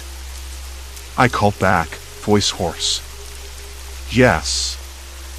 help." The man froze, just beyond the threshold, darkness swallowing his features. The mold slowed its advance, like it was waiting. I didn't know whether the woman was real or another trick of the forest, but I grabbed the flashlight and hurled it through the window. Glass shattered, sparkling like ice in the weak moonlight, and I climbed through the jagged opening. Outside, the air was sharp and cold, smelling fresh with pine and something faintly sweet. The mold retreated from the broken glass like a tide pulling back. Behind me, the man let out a breath, a sound half frustration, half warning. "Running won't help," he said, voice fading as I scrambled into the trees. Branches snagged my jacket, leaves whispered against my skin, and the birds' calls still pulsed in their impossible loops. But I didn't stop.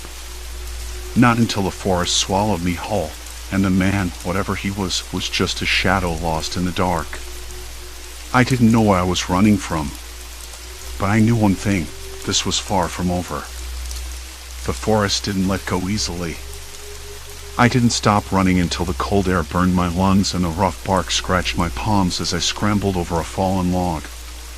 When I finally collapsed against a tree trunk, my breath came in ragged gasps. The world felt enormous and tiny all at once, like I was both lost and exactly where I was supposed to be. Dawn was bleeding through the canopy by the time I found a patch of moss soft enough to sit on without stabbing my legs. I pulled out my phone, even though the screen's weak glow was hardly a comfort. No signal. Of course. I kept thinking back to the man, the way he said running won't help, like it was some kind of promise or curse. I didn't know if I'd imagined a woman, or if she was real either. But I knew one thing: something was trying to erase that place. Not with fire or axes or chainsaws, but with that creeping, crawling mold that swallowed everything it touched. It wasn't supernatural, it was worse. It was natural, or maybe unnatural only because it defied logic. I sat there, trying to make sense of it all.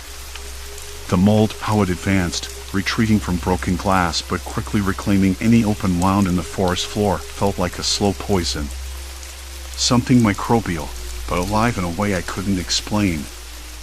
And the man, why had he stayed? Was he infected? Or worse, was he a protector of that place, trying to contain the mold spread? I didn't have answers, just more questions. The sun rose higher, warming my back and drying the cold sweat on my neck. I forced myself to stand, legs shaky but determined. I needed to get out, to find help, or at least find a way back to civilization. But as I looked around, the forest no longer seemed like a place of freedom. It felt like a trap. I moved slowly, scanning the ground for signs of the mold's advance.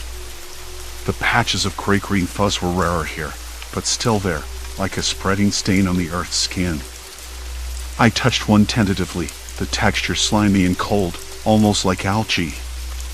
That's when I noticed the smell, the faint smell of rot mixed with something metallic, like blood left out in the sun. It made my stomach twist. Hours passed. My feet ached. I thought about what I'd left behind at the tent, my pack with the little food I had, my phone dead but still clutched in my hand like a lifeline. I could hear a distant hum of a highway somewhere beyond the trees, a reminder that the world I knew still existed, just out of reach. By mid-afternoon, I stumbled onto a small trail, barely visible beneath leaves and pine needles. My relief was immediate but cautious. Trails meant people, and people meant safety or danger. I remembered the man's warning, his voice like gravel, and I paused. For a moment, I thought I saw movement just beyond the trees, a flicker of shadow that didn't quite belong to the wind. I stopped, chest tightening. "Hello?" I whispered, voice cracking. No answer. Just the rustle of branches and the occasional bird call. Real ones, this time. Still, I didn't trust it. I kept walking, faster now, until the trail led me to an old logging road. The ground was hard-packed dirt, scarred with tire ruts and lined with broken branches and discarded cans. I picked up a rusty soda can, turning it over in my hands. The label was faded, but I could just make out the date, 6 years ago. This place had been forgotten, or maybe abandoned. I sat down on a low stump, letting the silence settle around me. The forest had changed me. I realized that. I wasn't the same person who'd set out with a backpack and a sense of adventure. The weight of what I'd seen, the mold, the man, the loops of birdsong that felt like a warning, was like a slow ache in my bones. Later, I found a small ranger station, long shuttered but with a weathered map pinned inside. It showed the forest boundaries, the old trails, and a few cabins marked as private property. I traced my finger along the map, trying to figure out where I'd been. The house, the mold's epicenter, was deep in the forest's heart, miles from any road or town. The map didn't explain the mold. It didn't explain the man or the woman I glimpsed. But it gave me a name for the place, Black Pines. I never told anyone exactly what happened that night. Some things don't make sense, and the world isn't ready for them. When I tried, people looked at me like I was making it up or losing my mind. I can't blame them. I've spent enough time doubting myself. But Black Pines isn't just a place on a map anymore. It's a scar on my memory, a dark echo I carry with me. Sometimes, when the wind is just right, I hear the birds, their calls repeating, looping in my mind like a broken record. And I wonder if the forest is still waiting, still spreading that slow, relentless mold. I stopped camping after that trip. The wild no longer called to me the way it used to. I'm not sure if I'm safer in the city or if the forest reaches longer than I can imagine. The mold might be natural, but the fear it left behind feels permanent. Sometimes, late at night, I close my eyes and see the man's face in the dark, hear his warning carried on the wind, running won't help. I used to think I was running from something out there, but maybe I was running from what was inside me, the part that couldn't let go, that kept looking back. I've learned to live with that. To accept the quiet dread beneath the surface, like an itch you can't scratch. The forest took something from me, but it also gave me something, a reminder that some places are better left alone, and some questions don't want answers. The mold keeps growing. The forest keeps waiting. And I keep walking, careful never to look back.